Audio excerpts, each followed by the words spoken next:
I've had people say stuff before. Yeah, we thought we weren't live, and we were. Oh, yeah, okay. Yeah, so yeah, Yeah, that's interesting. I just say that. That'd be a good Uh, outtake. I've had cops say that to me quite a few times in my long history. I will. So I just think it's kind of funny. I'm gonna tag you, so it'll be on your page while we wait. There you go. All right. Okay, we are live on all three platforms. All right, we already had one great show today, and just like the other days, the best show is the one you just got through with. I know this one's going to be great. Gareth Jenkins is in the house, a brother from Australia, and we've never met before. He reached out because I put a post out on YouTube and Facebook trying to fill up the week, trying to do something different. You can't plan like 6 or 8 weeks out in advance anymore.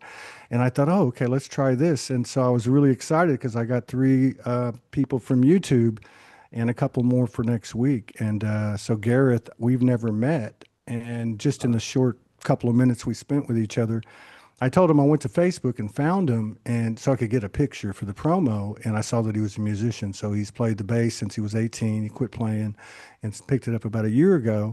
But he also said, he's been through the gauntlet like all of us in our own ways, and his involves ET, contactee, et cetera, et cetera. So I know for everybody, there's going to be some resonance with his story. So, Gareth, thank you for coming in to Soulogy and sharing sacred space with us because it's not just me and you, but it's a conscious conversation. You can ask questions too, but everyone knows about me. So let's talk about you. I don't know where you want to start. Did you have a wake up experience? Is there a reason you quit playing music a couple of years ago? Is it connected? I don't know where you want to start, but the floor is yours, sir. There, geez, thanks, Todd. Yeah, well, thanks for the chance to connect. And it's big. It's time. Well, look, I mean, where do I start? It's epic. And I just wanted to say, actually, I think this is a point everybody's at right now. Quite a lot of people have been waking up. As the saying goes, I call it hitting the wall, but then waking up, like what the actual F is going on, Yeah. and that's a bit of a process. But I mean, walking around in the street right now, it's very easy to feel very isolated. Yeah. So I guess for me, my life has gone in three distinct phases. And I'll start with the third phase, which the wake up happened when the second phase started, and that was in the mid 90s when I was in my 20s. The third phase started in 2016, and that was when I was contacted directly physically by ET. And that was quite an experience.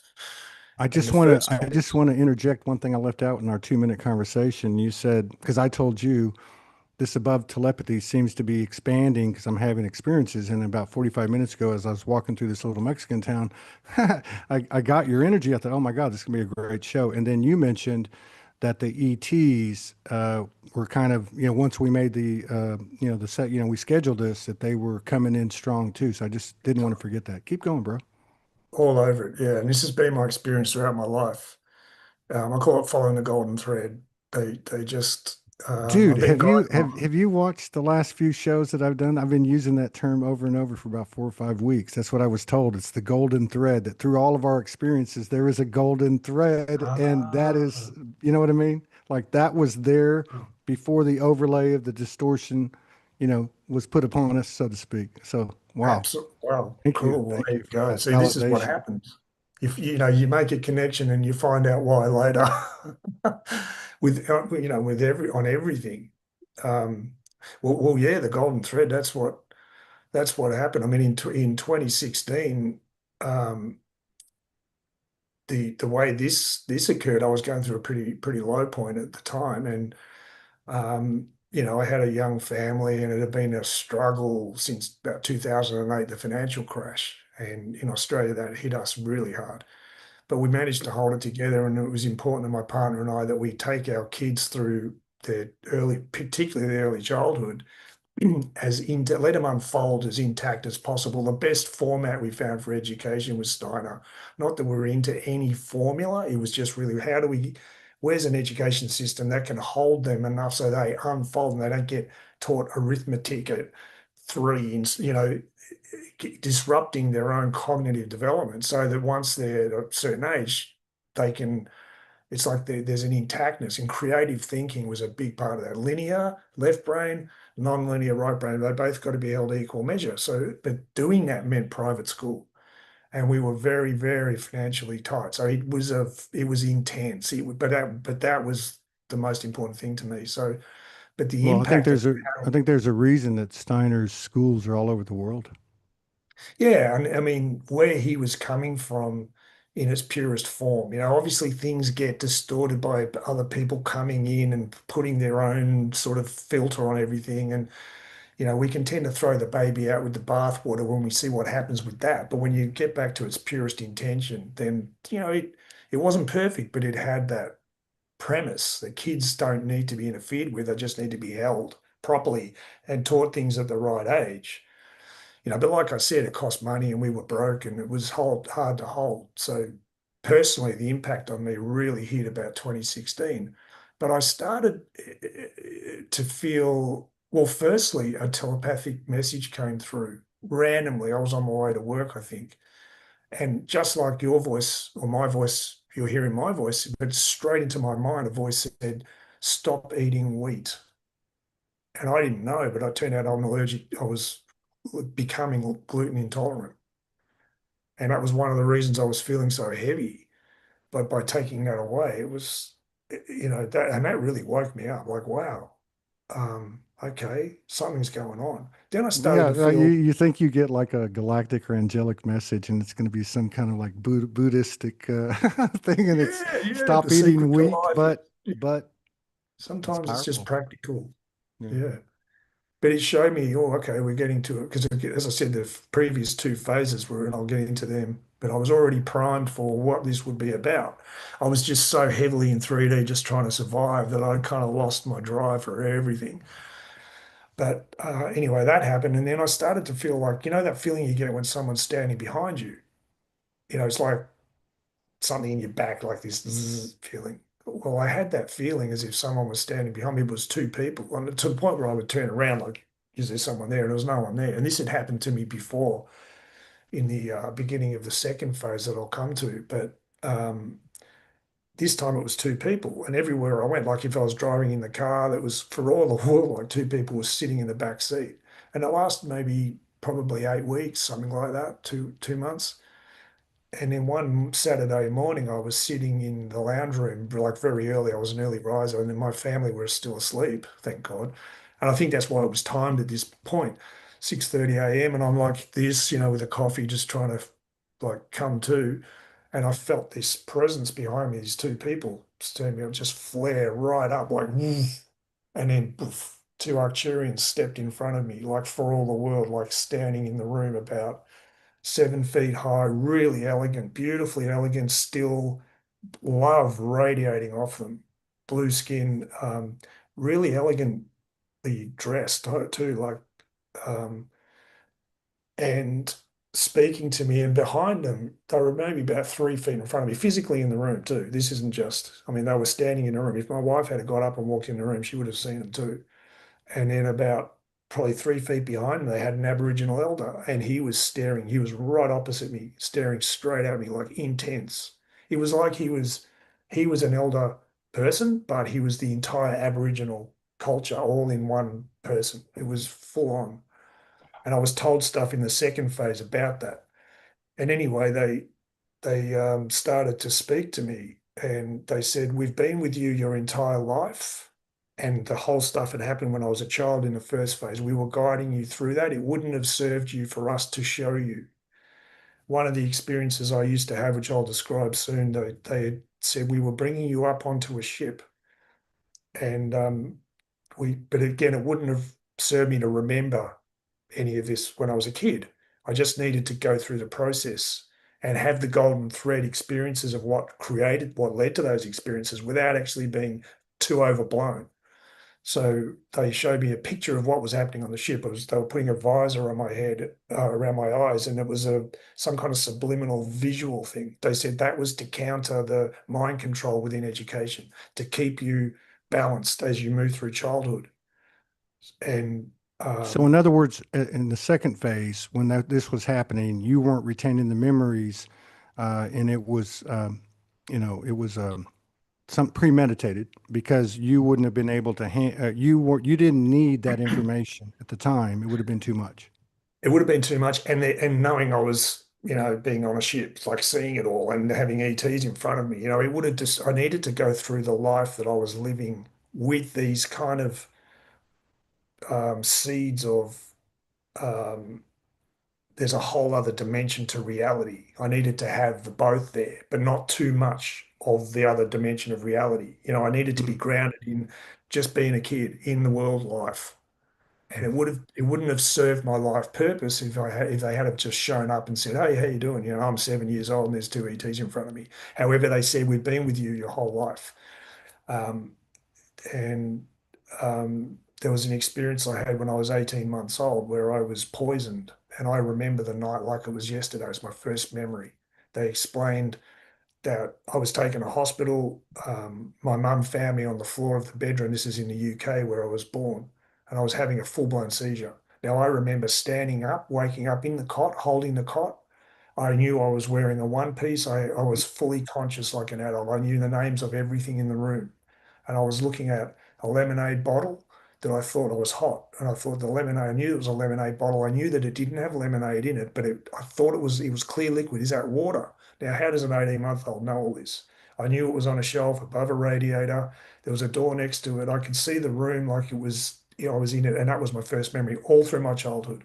And I looked to my right, and there's a short little black, like skeletal looking creature, like kind of the body like, the alien from the Alien movies, but in miniature and black, like smoky, oily black. And the head was different, more like the long nose thing.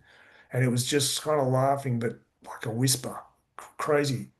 And I looked at it and noticed it, and then looked at the bottle, and then that was it. I can't remember anything else. So somehow I climbed out of the cot, walked across the room, climbed up on a radiator, grabbed the lemonade bottle, undid the lid, and drank it. How does an 18-month-old do that? And mum Dude, heard me. that thing about the dark black oily thing. I mean, like the impression I got was like they were there with you, delivering you into this realm, basically, and he was going to get a shot at you or something like that. Well, that's what they told me. They said it was an attempt on my life. Like mum took me, she heard a bang on the floor, and when she came upstairs, I was on the Mm. floor having a seizure. And so they took me to hospital. The doctors told my mum that I wouldn't survive the night, and but I did. Uh, and they said we stopped it. It was an attempt on your life, and we held you through it so that you wouldn't die. It was part of your purpose to go through it. Mm. And that's why I had to remember it, so I could connect all the dots. That was what it was about, having all the dots to connect. I think all of us are going through the biggest paradigm and shift in the human history of the human race, which is the problem with paradigm shifts is you can't see the next paradigm because you're looking at it from the old paradigm. But what happens, you go through a process where the lock-in from all the elements of beliefs that make up the paradigm get displaced. That's quite disassociate. That's quite a hard process to go through, but new elements come in. And it's the transition of joining everything up in a new way that I had to have those elements as I Yeah, grew up. it's like I look at it like a split. Like the last few years, even before, people have been talking about two Earths, and there's a split in different ways. I think that Mm. splits within us, and it happens over and over again.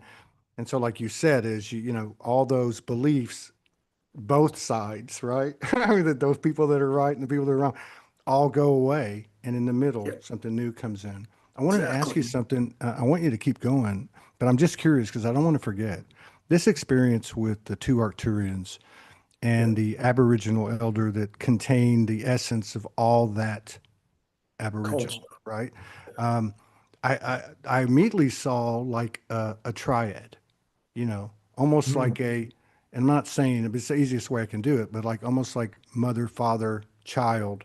If I look at an octahedron, if I Yeah, look at two triangles, together, it's almost like you have the progenitor, source or God or whatever that is, but in that higher paradigm that you're talking about, and then the two parts of you.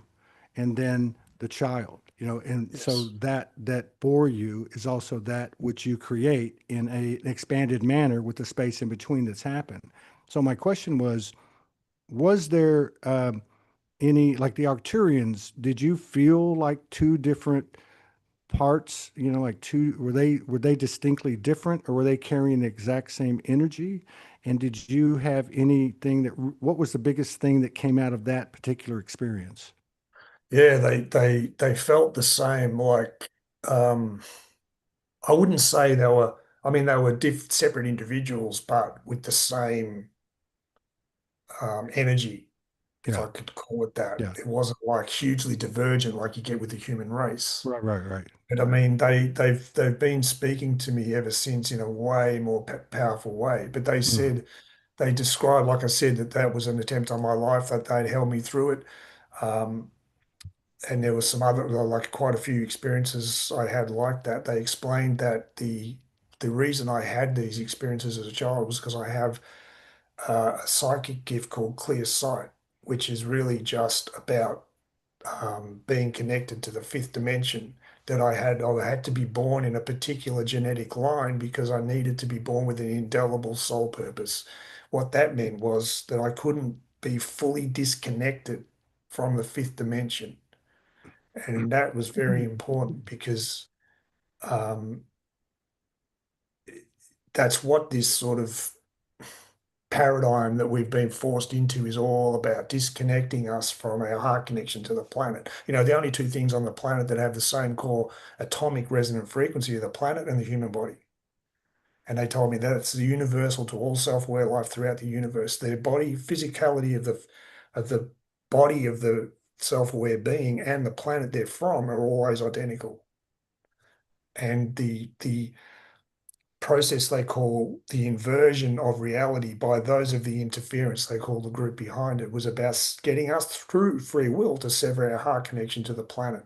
So the entire system is built around that motive. Let's go back to that statement. I want to understand it. So the entire thing was built on something about free will to get to. Say it again, if Yeah, you would. well, our free will is the golden rule of the universe. It can't be Okay. interfered with, Okay, but but we can be treated.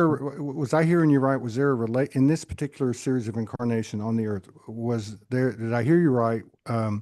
That there was a connection or relationship between losing our free will to the other side, something like that? Well, giving our free will away, Okay, yeah, I because got you. I got you.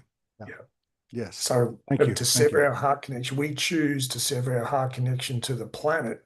We choose to sever our heart connection to our source. Mhm. We choose to separate from, let's say, God.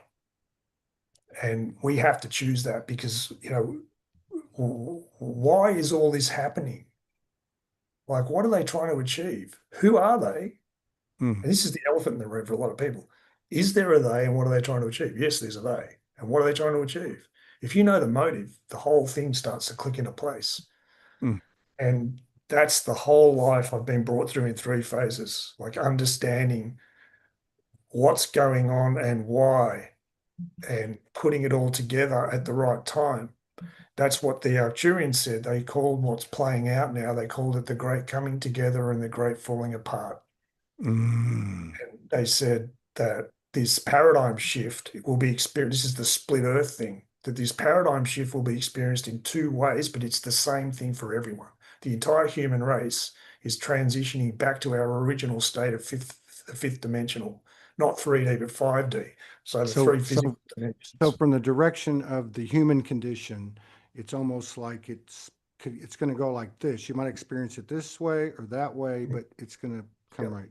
Yeah, I got you. Exactly. Same zero, same, coming back into balance. But if you believe this false reality is real and you refuse to let go of that because you need it to be that way to feel safe, that's really the only reason we have this false paradigm. It's because we pulled out of ourselves when we're children.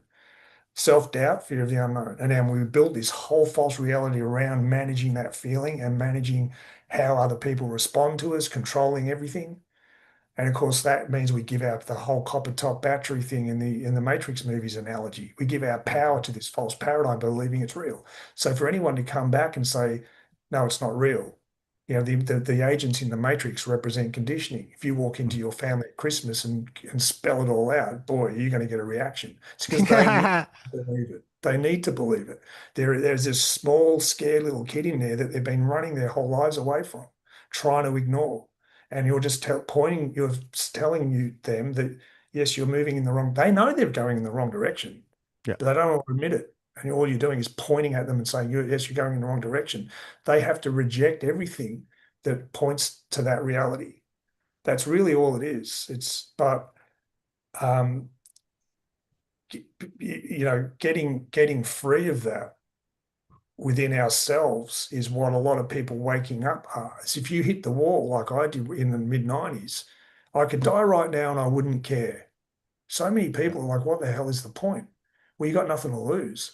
Well, as soon as you do that, you ask the inherent is the question is, well, what's the truth? Whether you say it or not, it's in there and it'll never go away. So if you hit the wall completely at that point, you're done. Like that question is there now. You've switched back on as a receiver. You've stopped being a transmitter, Mr. Smith in a matrix, making sure everybody believes the same lie so that we can all pretend it's real. Yeah. You Yeah. switch back, you can't deny it Reminds anymore. me, it reminds me of Dick Gregory, uh, that activist from the 60s and comedian who became, in his later years, he did some really good videos. And he said, uh, when the universal glasses are put on you, there's no going back. Like you That's it. see everything and there's no going back. Yeah. Yeah. And you lose your false self to it, your ego death. It's tough because you can't see, you got the question, but you're not getting the answers you think you need to feel better about the question.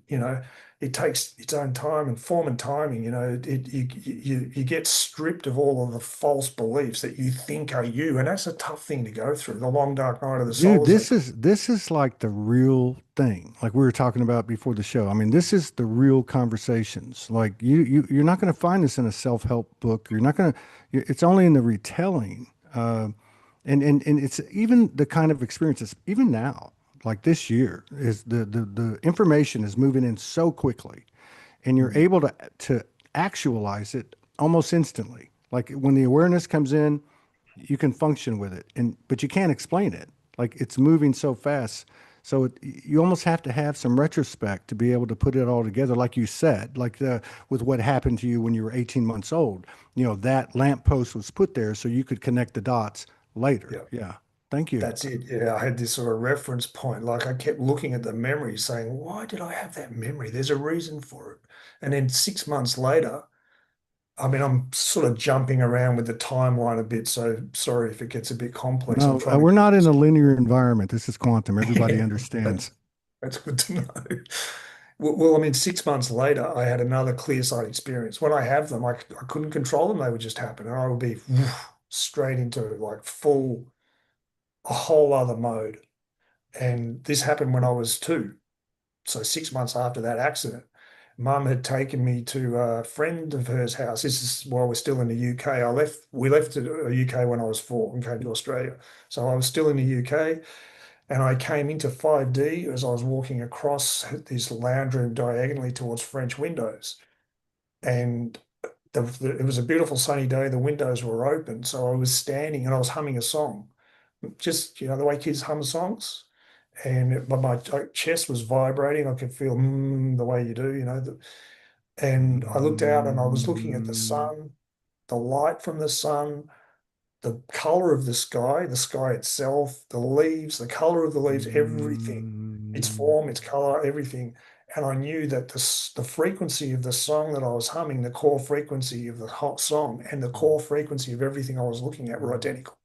That everything was one, expressing all the infinite form that can take. And there was nothing to do or be. It was just about exploring all the infinite form that the all that is can take. That's it. And Yeah. then I hear my mum's friend behind me sitting on a couch behind me. And mum's friend says, "Does he remember anything?" Meaning 6 months earlier, the accident. And mum said, "No, he doesn't seem to." And I knew straight away they could only see a boy humming. And if I got caught up in how they thought about reality, I would lose my connection too. And that stayed with me. Now, I mean, I knew the names of everything. I knew I was fully present like an adult. But even beyond that, it was something else altogether. So I had an understanding that stayed with me from 2 years old. So that when I went through school, everywhere I went through from that moment on, I had two trajectories going, the 3D everyday life and this whole other viewpoint. And that kept happening through my childhood at very different points. When I was between then we came to Australia, I would be in the middle of playing. I can remember once I was in my room, well, my brother and I were playing with Lego building stuff and talking away, just in life. And then poof, I would go very still and quiet. I knew I had to be at a point in the forest behind our house, and because we lived in the Australian bush, and I would just say, I have to go. And my brother would be like, why, where are you going? And I'm like, I have to go. That's it. And I would just walk out and go to this place. I had to lie on my back and start breathing. And I'd look at the clouds. It was always the same weather too, just sunny day, but with some clouds. And I would look at, there was like a ring, a gap in the trees above me. And I would watch the clouds passing slowly in this gap, and I would go into a trance. And then a wild hawk would always come and land on a tree right next to me. And it would cock its head, left eye. And as soon as my left eye and its left eye connected, I would switch off and then switch back on. And that was when they were taking me up onto the ship. Mm, But I wouldn't remember. And then I would just mm. get up and go home. When I was 9, I fell off the roof of a 3-story building. It was a building site. And as soon as my legs slipped off the roof, I went into a giant hand like that. And my head was in the palm and my feet were kind of at the fingers end. And I could see the fingers like this giant hand thing low, just slowly being lowered to the ground like that, just really slowly. And in front of me were 9 images in a vertical strip, like holographic. And it was the history of the universe, the history of the human race, my sole purpose, how it all connected, exactly what was playing out, the whole thing. It was too big for me to take in. It was infinite. Like the more I looked, the more it was massive. It was like the whole universe showing itself. And then I hit the ground. It was not a bruise mark. It was a building site, so I landed on bricks, but I didn't even have a bruise or a scratch, nothing. I barely felt it. It was like just a thud. That was it. So I got up and walked home. Do you know that's the second? These th- memories. Do you know that's the second story I've heard just like that in the last 4 days on this show? Wow, I didn't know that. Okay. No, Well, there you go. I'm talking about that part of it, the construction site part of it, where Yeah. somebody, yeah, yeah, Had that's an wild. accident and saw. Yeah, and they walked away. There was, yeah, Yeah, like it yeah. should have been a lot worse than it was, but for some reason it wasn't. And yeah, it was quite something. And really, when you're a kid, well, I mean, I was only 9. It was a lot. But again, it's a reference point. Like for me, Dude, it was too much for me to compute. 3 stories. You should be a quadriplegic based on the percent or based on the realm's belief system or whatever, right? At Logic or least whatever. break ribs, but broken something, but nothing, not even a bruise Mm, at all. Like I literally just got up and walked home. mm. So I had this whole thing like, wow, there was a what the thread that I always had was there's a reason for this. What is it? It kept me in this question mode, like, and I kept, and they said to me, because as a kid, I was really into documentaries, and I was so curious about life, like ancient history. I remember seeing a picture of Akhenaten once when I was about 7 and just going into a complete trance, like, woof. It was like I was there. Um, you seem to have frozen.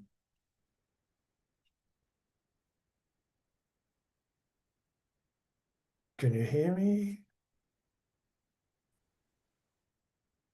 You there?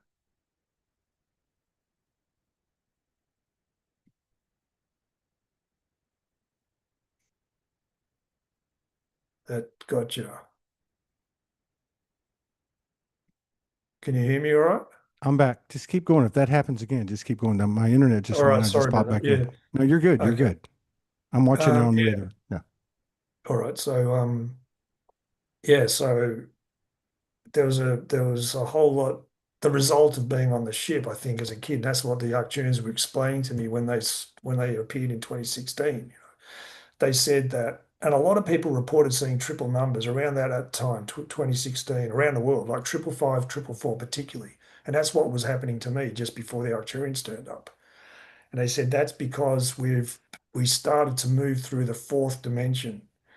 They said that fourth dimension, because of the way that what they call the destruction, which is the fall of Atlantis, because of the way that all happened, that our telomeres, that the DNA physicality of the human body was limited. It was sort of shut down to 10%. That's why our consciousness has been so shut out of 5D. through So the that dissension. created a, Yeah, pardon? through our dissension, like we went to Ascension, yeah, which was a so free we will went experience. so deep that things started to shut down. Yeah. So We, so in this incredible story, which I please keep it nonlinear, keep going the way you're going. But through this, the Arcturians that have been with you the entire time, you know, yeah. uh, Yes. they're like telling you this kind of information, like what you just shared with us right now. Uh, they're giving you this information at least from the third phase on. Is that right? Yeah, well, they're telling me they were giving me the thread through my childhood and then helping me put it all together. It was basically since we started to hit the fourth dimension in 2016, and we've started to move through the fifth dimension about 3 years ago. But the fourth dimension is like a barrier, a linear barrier, like our concept of time was messed with deliberately. And it kept us, it was an attempt to try to keep us suppressed, to keep us sort of held in this fourth dimensional linear time. But time is linear and non-linear, quantum. The fifth dimension, which is the truth of who we are, spirit, consciousness, time and space are one.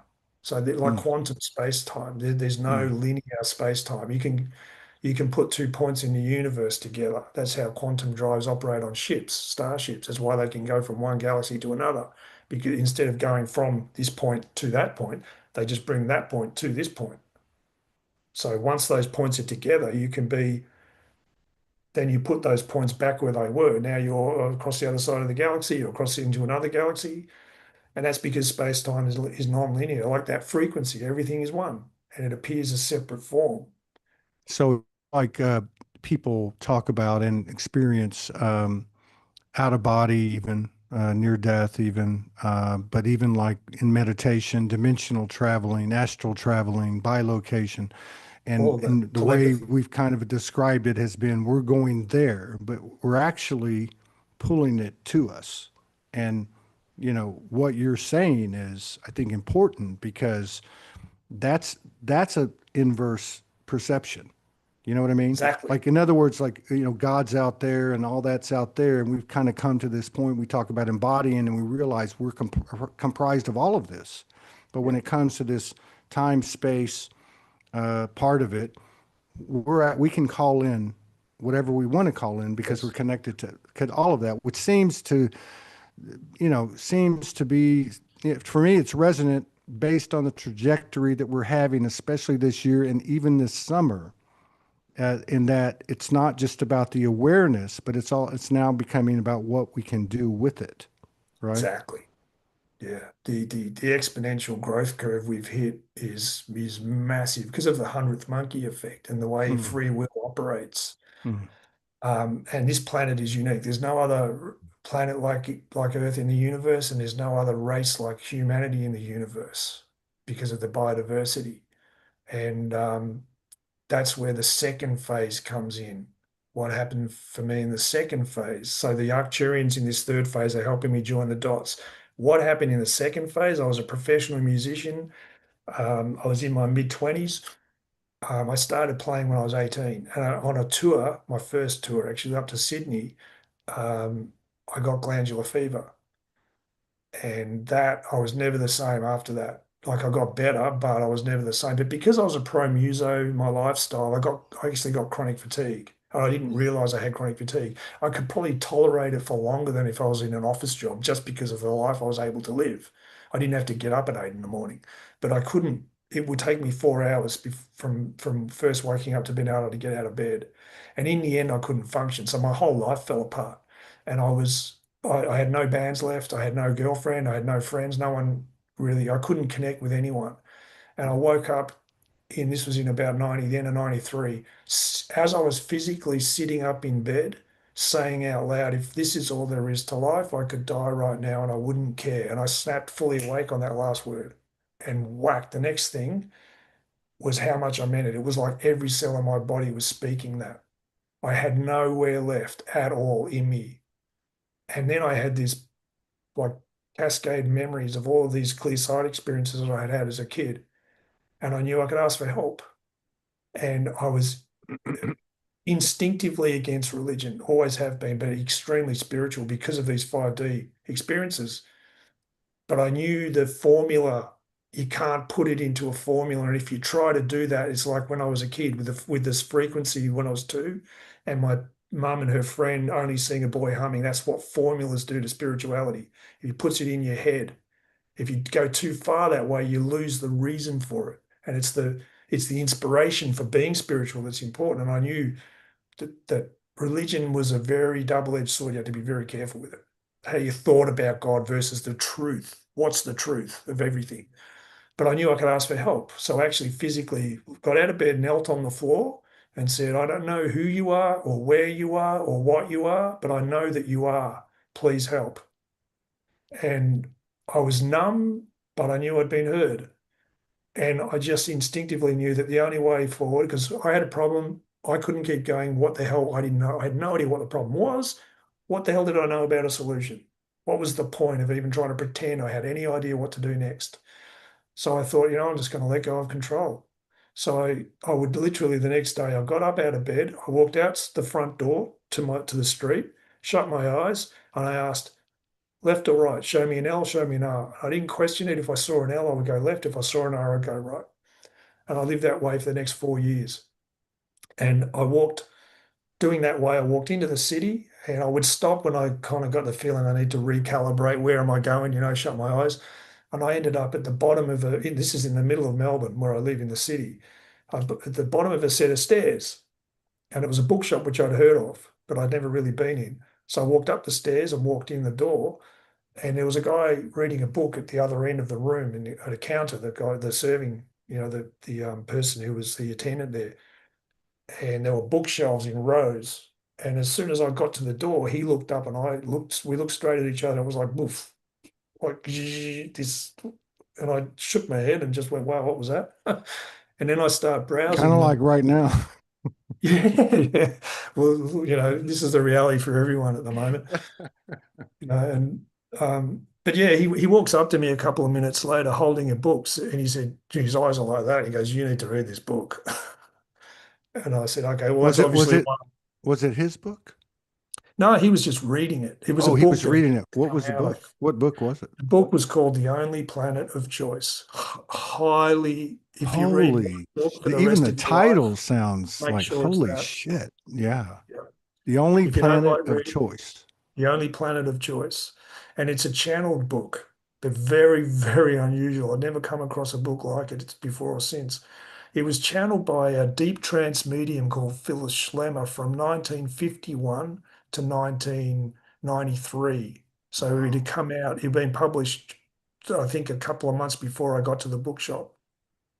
Wow. And they were audio recordings. And the book was really compiled from these audio recordings. And I mean, the people who spoke, the being channeled in the book, and this is the first thing I read. I flipped it open, and the first thing I read is greetings, blessings, and joy. We are here. This is Tom. And I knew straight away that what I asked for help from was talking to me in that book. I couldn't explain it to anyone. I knew that that was who was talking to me in the book. So the Do you the feel the like magic. do you feel like there was an Arcturian frequency to that? Well, this is the thing. They're connected to directly, 100%, absolutely. The Arcturians are connected to this being. And the full name he Mm. gave was Tom, spokesman for the Council of Nine. So Mm. he had conversations with people, this being, through from the 50s through to the 90s. And we're talking, Khrushchev and Kennedy were talking to him during the Cuban Missile Crisis. A very, very famous archaeologist who, in the book, some people would allow their name to be and some people wouldn't. So sometimes you would see anon. It would be written like a script, like question and answer. So anon, question, Tom, answer, like that, all the way through the book. So one famous archaeologist said, "How did the Sphinx come to be named after you?" And his answer was, "You have found the secret. The true knowledge of that will be brought at another time." You're welcome to that time, by the way.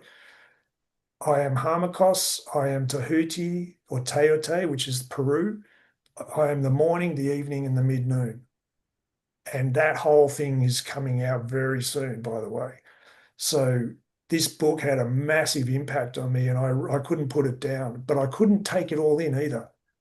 And then next, the next event related to, there were quite a few things that happened in this period, but the next thing was I did the same thing, left or right, walk up the street. This time in the very same street to take into the city, I got to turn right and went the other way. And then I recalibrate and I'm standing outside a travel agent. And at the time I was on social security because I was a pro muso, but I couldn't play. So I was very broke, but I'd just been paid that day. And it was like $540, I think, a fortnight at that time. And the first thing I read in the window is a sticker saying, flash sale, one-way tickets to London, $500. And I'm a British citizen, dual citizen. I've got a British passport, which means I can fly into the UK on a one-way ticket. You can't do that if you're not a citizen. So I thought, well, that's obviously why I'm here. I walk in and I spend 500 of my $540 on this ticket. The next thing I know, I'm in the UK and I'm doing the same thing, left to right for 3.5 years. And then one day I'm with a girl that I'd met. We had an apartment in London. I was working. I'm just going with the flow. One day, this feeling comes over me. I come home and I say, I'm sorry, I love you, but I need to go. And she said, I know. So I moved from London to Glasgow in January during a Baltic weather front. It was -20 in the wind. One of the things that Tom said in the book, sometimes wisdom looks like foolishness and foolishness looks like wisdom. Getting your head around that sentence, if you don't, that on its own, Yes. I mean, to me, like, and I've been saying this to myself and sharing it for the last several years, but it was like, if it doesn't make sense, do it. If it comes in and you get that direction and it feeling, doesn't make sense, do it. Right? That's the kind of thing you're talking about, right? Yeah. that's right, exactly, exactly. So on paper, what are you doing? You're crazy. You're leaving your job and your girlfriend. You're going to, what are you going to do there? La, la, la, la. So I just did it. I turned up in January and, I find a place and I started kind of settling in. I got a job so I could, da da da. And I decided I wanted to meet people. So I saw an ad in a shop for a meditation class that was held down the road every Tuesday night, whatever it was. So I decided I'll do that, and I've got the book with me. I get off the bus and I'm walking down the street. There's a guy out the front having a ciggy. And as I walk towards him, he looks up and same thing as the guy in the bookshop. Like it was almost like it was the same guy. And he looks at me and goes, "You know that book?" And I'm looking at him like, "You know that book?" Like, because I had the book facing out. I'd never met anyone who'd even heard of it. And I'm buzzing with what it was doing to me. I just wanted someone to talk to. And he said, "Yeah, I know the editor." I'm like, "What?" He said, "Yeah, I'll give you her phone number." So the next thing I know, I'm standing there with the phone number to the woman who put the book together from 4 decades of audio tapes. She knew the material better than anyone on the planet. She had to Wow. compile this book from thousands of hours of audio tapes of these transmissions. So anyway, I rang her the next day, and 2.5 hours I'm on the phone with her, and it's the first time in my life I'd ever felt on the same wavelength. Like we could finish each other's sentences. It was like everything I'd lived through was connecting with someone who could hear it and return it and just And so play. the dude smoking the cig, you really had like a little minute of it, and he was like the node that brought you Yeah, together. Yeah. Wow. that's why That's I. awesome. That's Yeah. why they told me to move to Glasgow.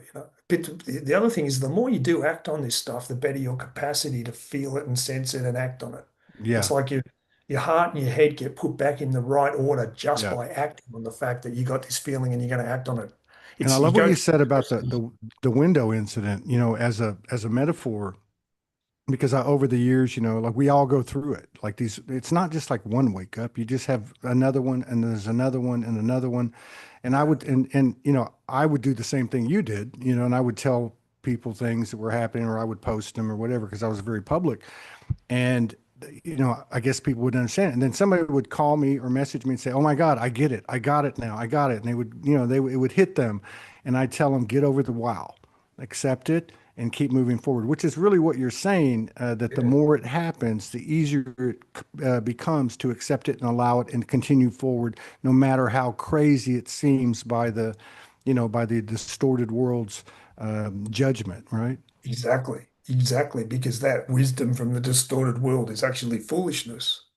Mm, We've never questioned it before. And if it's mm, foolishness, well, what's the alternative? Because we never mm. questioned it. Our awareness of, well, what is reality if this isn't it is so, because we were pulled out of ourselves when we were two, three, four. And our whole brain, our whole mind formed around this false premise. So the truth has got no, it's like we've got no reference point for it. So Now, let me coming let me ask to you it, this. it's Let me ask time. you this. It's like when you're just describing what as the Arcturians were helping you connect the dots and what you just described, and we all know there's some force there, or at least apparently, Mhm. something that's kind of antagonistic or illusionary, or but there's definitely something there, whatever. Uh, do you feel like that is us as well? In other words, this Mm. is a construction of perfection that we may not be able to get our arms around, but that there is some type of relationship that's working for the highest and best good. Do they ever speak of that to you, or what are Oh, your feelings absolutely. on it? Okay. Yeah, this is the whole thing with connecting with this book and Tom. T, balance, universe. It's a model for how the universe is created. White light fractalizes into all the colors of light, and that's atomic structure. So 0 point is fifth dimension. White light creates the physical universe, holographic projection, and all the colors come from white light. So that's a model of the universe. That's why T, Om, which is that frequency, T balance Om. Boom. Spokesman for the Council of Nine, which is full circle. Nine is completion, he said. So the morning, the evening, the mid-noon, the all it is. So Mary Bennett, who's the editor of the book, at the end of this conversation, she said, I've got to go to London for a week. Call me when I get back, which I did. And so I rang her and she said, well, we started talking, or I was talking away like, well. And she was actually quite quiet. And then she interrupted me and said, tell me, Gareth, who do you think Tom is?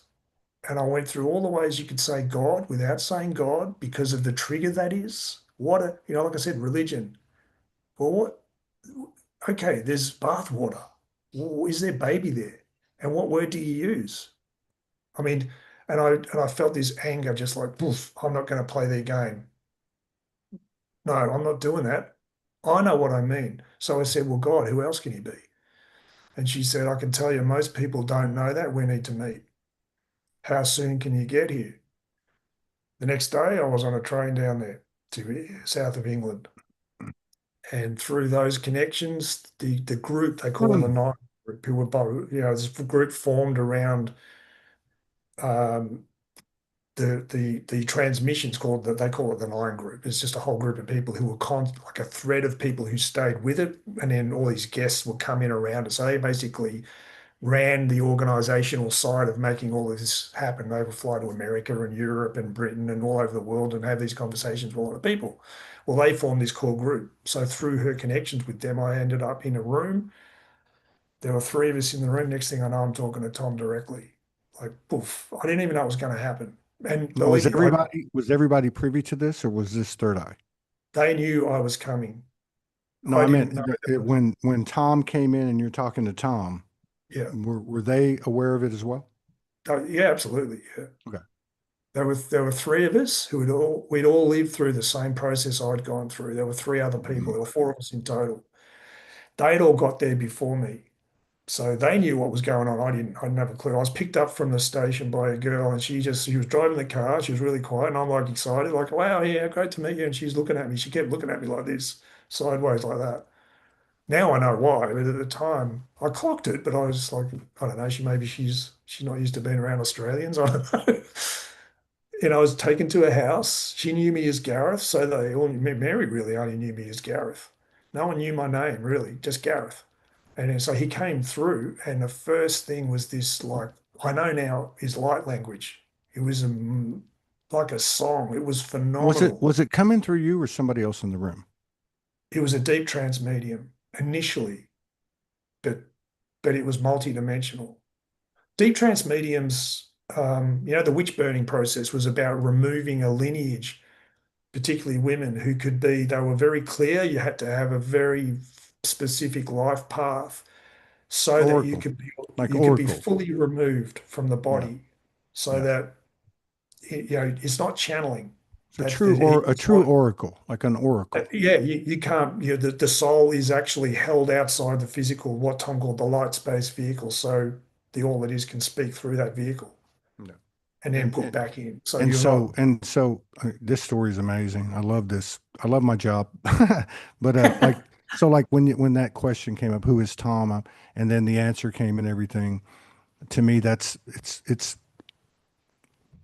it's that golden thread. Yeah, It's you know what I mean? It's it made like sense.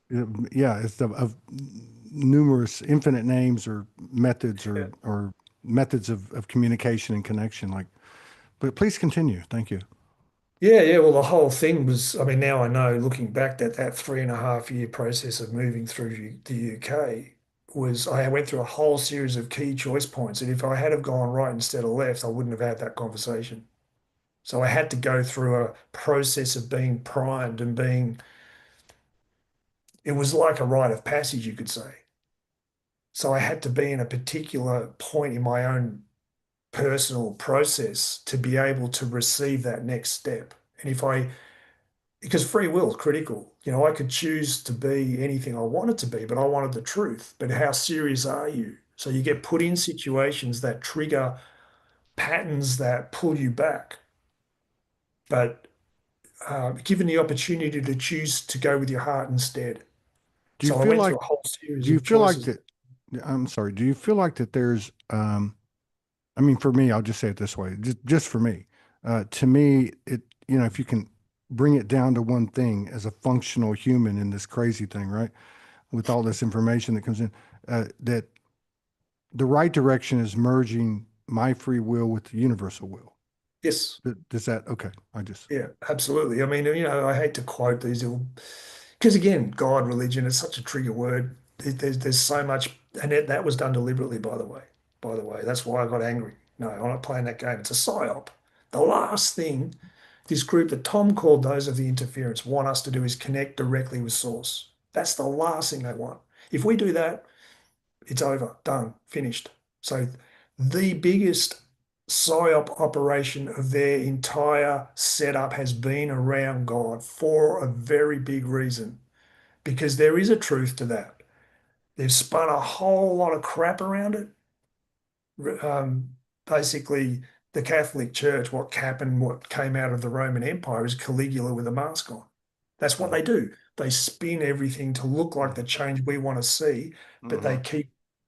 they hide behind it, and they've expanded globally since the Roman Empire. Yeah, and I love that example that you gave because I'm sorry, I love what you said as kind of as a metaphor and the example for me because I was raised Catholic too, right? And Mm. if you think about the confessional booth, right? So there is a truth to it because if I look at the template that was imprinted upon me in the confessional booth, right? You're appealing, you're giving your power, you know what I mean, you're appealing to something out of shame and whatever, all whatever, right? And then you have these wake up experiences where it's not the same frequency. It's like Mm. you said, Mhm. I help me now, show me now, show me R or L. And that is, I believe, what you're referring to that they don't want us to connect to, but that people are connecting to, right? And That's people are also finding out through people like you that they're not crazy and that's the big one. they're seeing the reflection in their past when Yeah. those moments happen, like what happened with you at 18 and I'm sorry, 18 months and 2 years, etc. Yeah, Mhm. good stuff. Yeah. Thank you. Well, I mean, that was this is a key point, that you're held through the process just enough so that you can you got direct experience is the key. You know, you've got to live through your life directly. So you're helped, but not, it's not like anyone's going to come in and save you from the problem. This is not how it works because we created it. That's when we ask for help. We need to get help with the problem, and we have an idea about what it is. We want our life to change. We're sick of this job. We're sick of these relationships. Our past, there's a whole story we've got around the problem, but ultimately we created it. So Hmm. how do you get someone through the minefield of all of the victim perpetrator dynamic within our story back to the last scene in the Matrix? And I know some people don't like that analogy, but it's a good analogy where Neo's looking at his hands. The agents are coming out of the woodwork, pouring out of the woodwork, because they know he's getting away, and he's looking at his hands and he's batting them off like he's not even concentrating, and he's realizing, oh my God, I'm the one creating it. Yeah. Yeah. So I'm it's creating. like taking us back to the point where essentially we own everything. We see the like you did when you saw that vertical strip. Like you see everything is connected, and therefore the Agent Smiths are The my own condition. creation. Yeah, and that's what happens in your personal journey the Arcturians in 2017, they said it's a spiral. You move in a spiral. So a lot of people feel Groundhog Day. You feel like you're going around in circles, but that's not what's actually happening. Because the key to waking up to the truth is emotional intelligence and pattern recognition. So divine feminine, sacred masculine.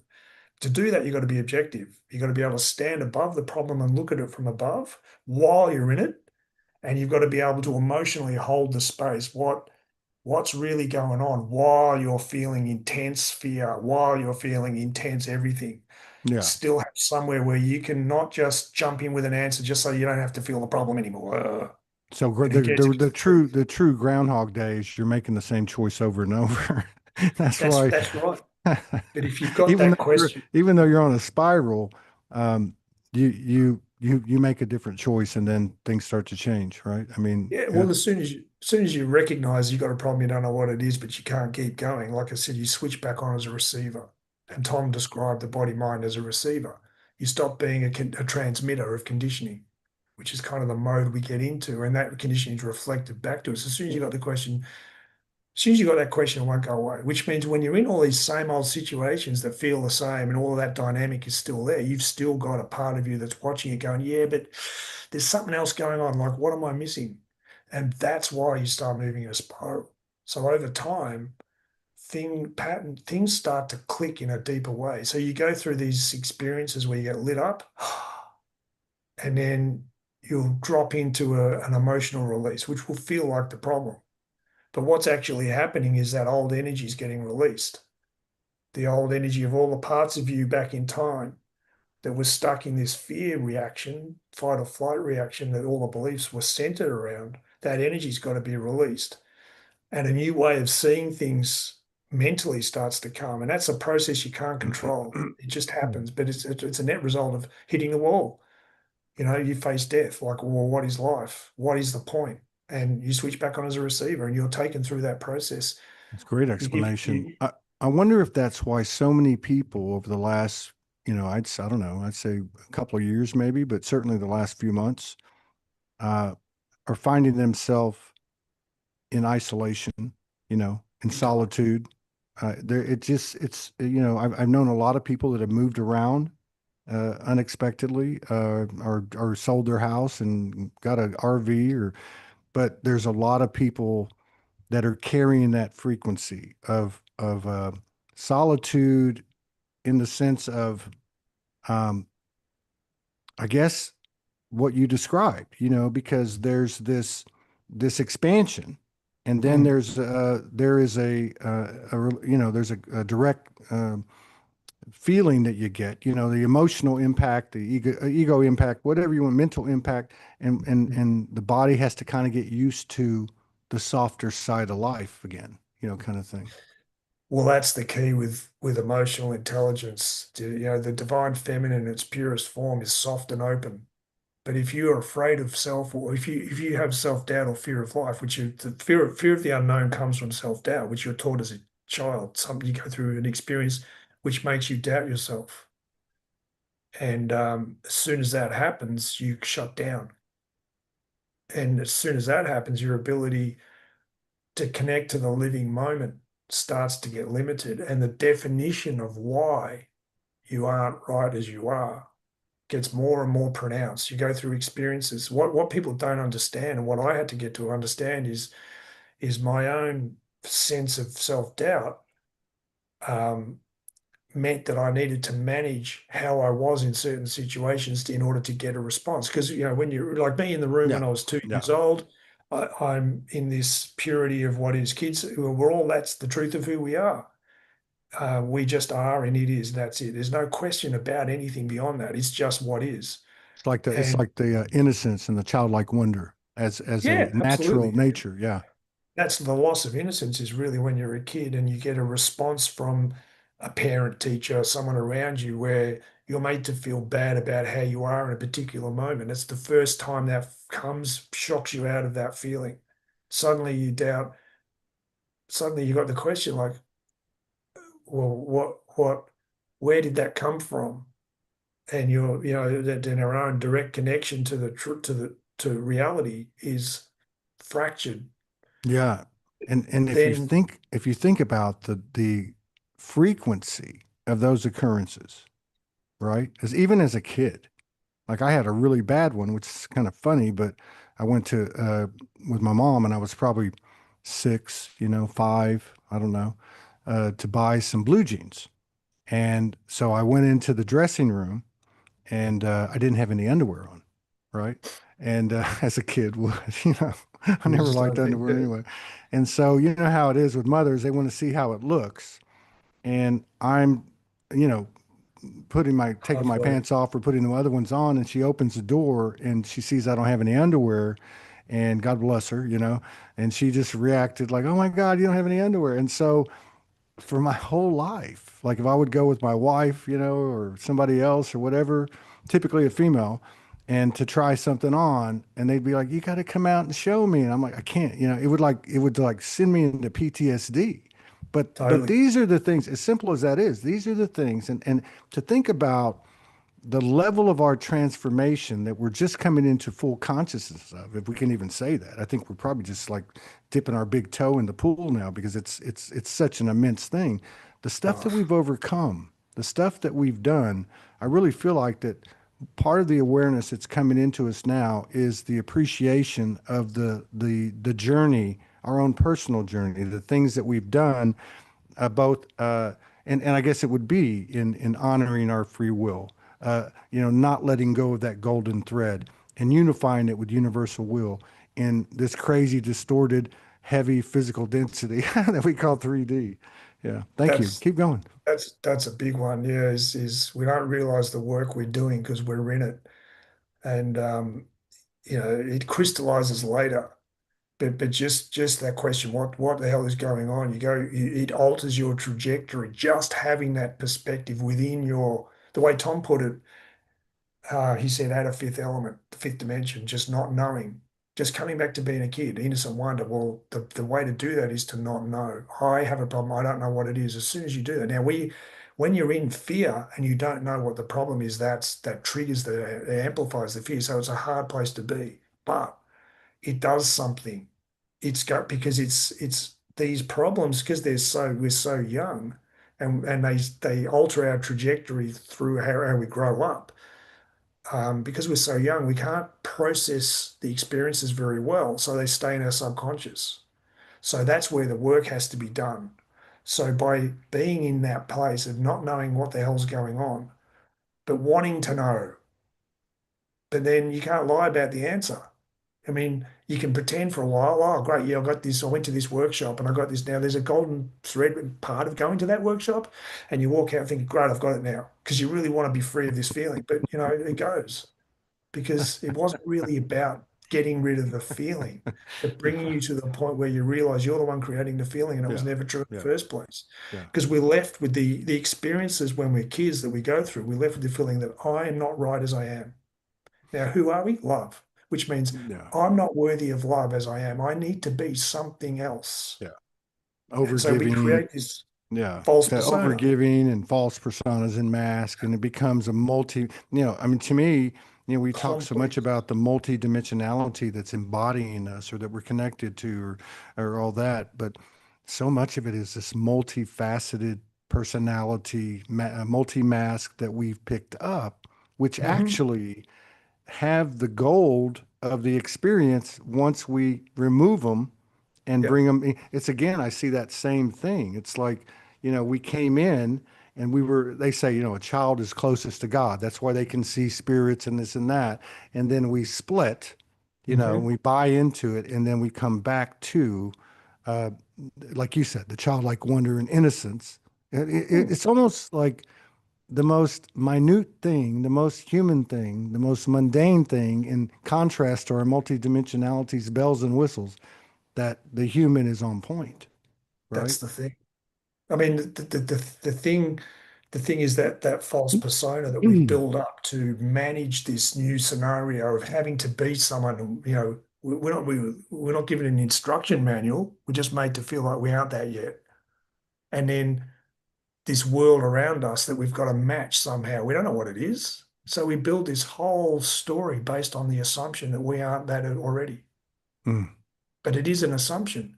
So the fear gets built up into multiple layers, but it causes us to, you go into a situation like you were brought into a changing room as a 25-year-old with a girlfriend, and that's how you respond. Now she's going to go look at you sideways and go, "What? You're a bit weird." Now that's going to prove the feeling to you that you aren't right as you are.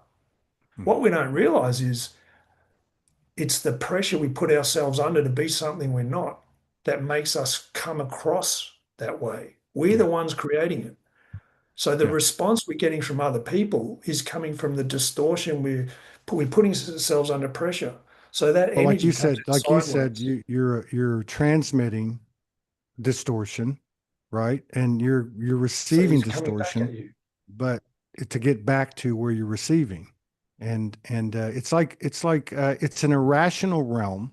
We come in rational spiritually, and then we try to fit in, and you can't fit in. There's no Yeah. way to fit in. So you try to And become, so you try all these different ways of fitting in. And the next thing you know, you have this complex, complicated summary life that we're all in now that seems to be the climax of it all. Do you pick up on that? Is that something that resonates in terms of your connection and communication with Arcturians? Like, you mentioned earlier, and many people that have over the years on this show that channel and transmit and all that would say this is the toughest school. I mean, Dolores Cannon said it, the toughest school, the hardest planet, the hardest experience we've ever had so far.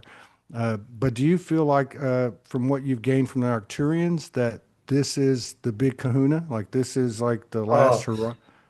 yeah, well, the experience with Tom and the Arcturians together, um, and what I was told about the Nazarene by Tom, and the connection between, what are the three biggest trance words, the three biggest trigger words in the human language? God, Jesus, aliens. Now, why is that? There's this topic that you can't go into without triggering it. It's very, very hard to have an objective, rational conversation about those three topics, especially in the truth community. Ironically, it's Mm, like a no-go zone.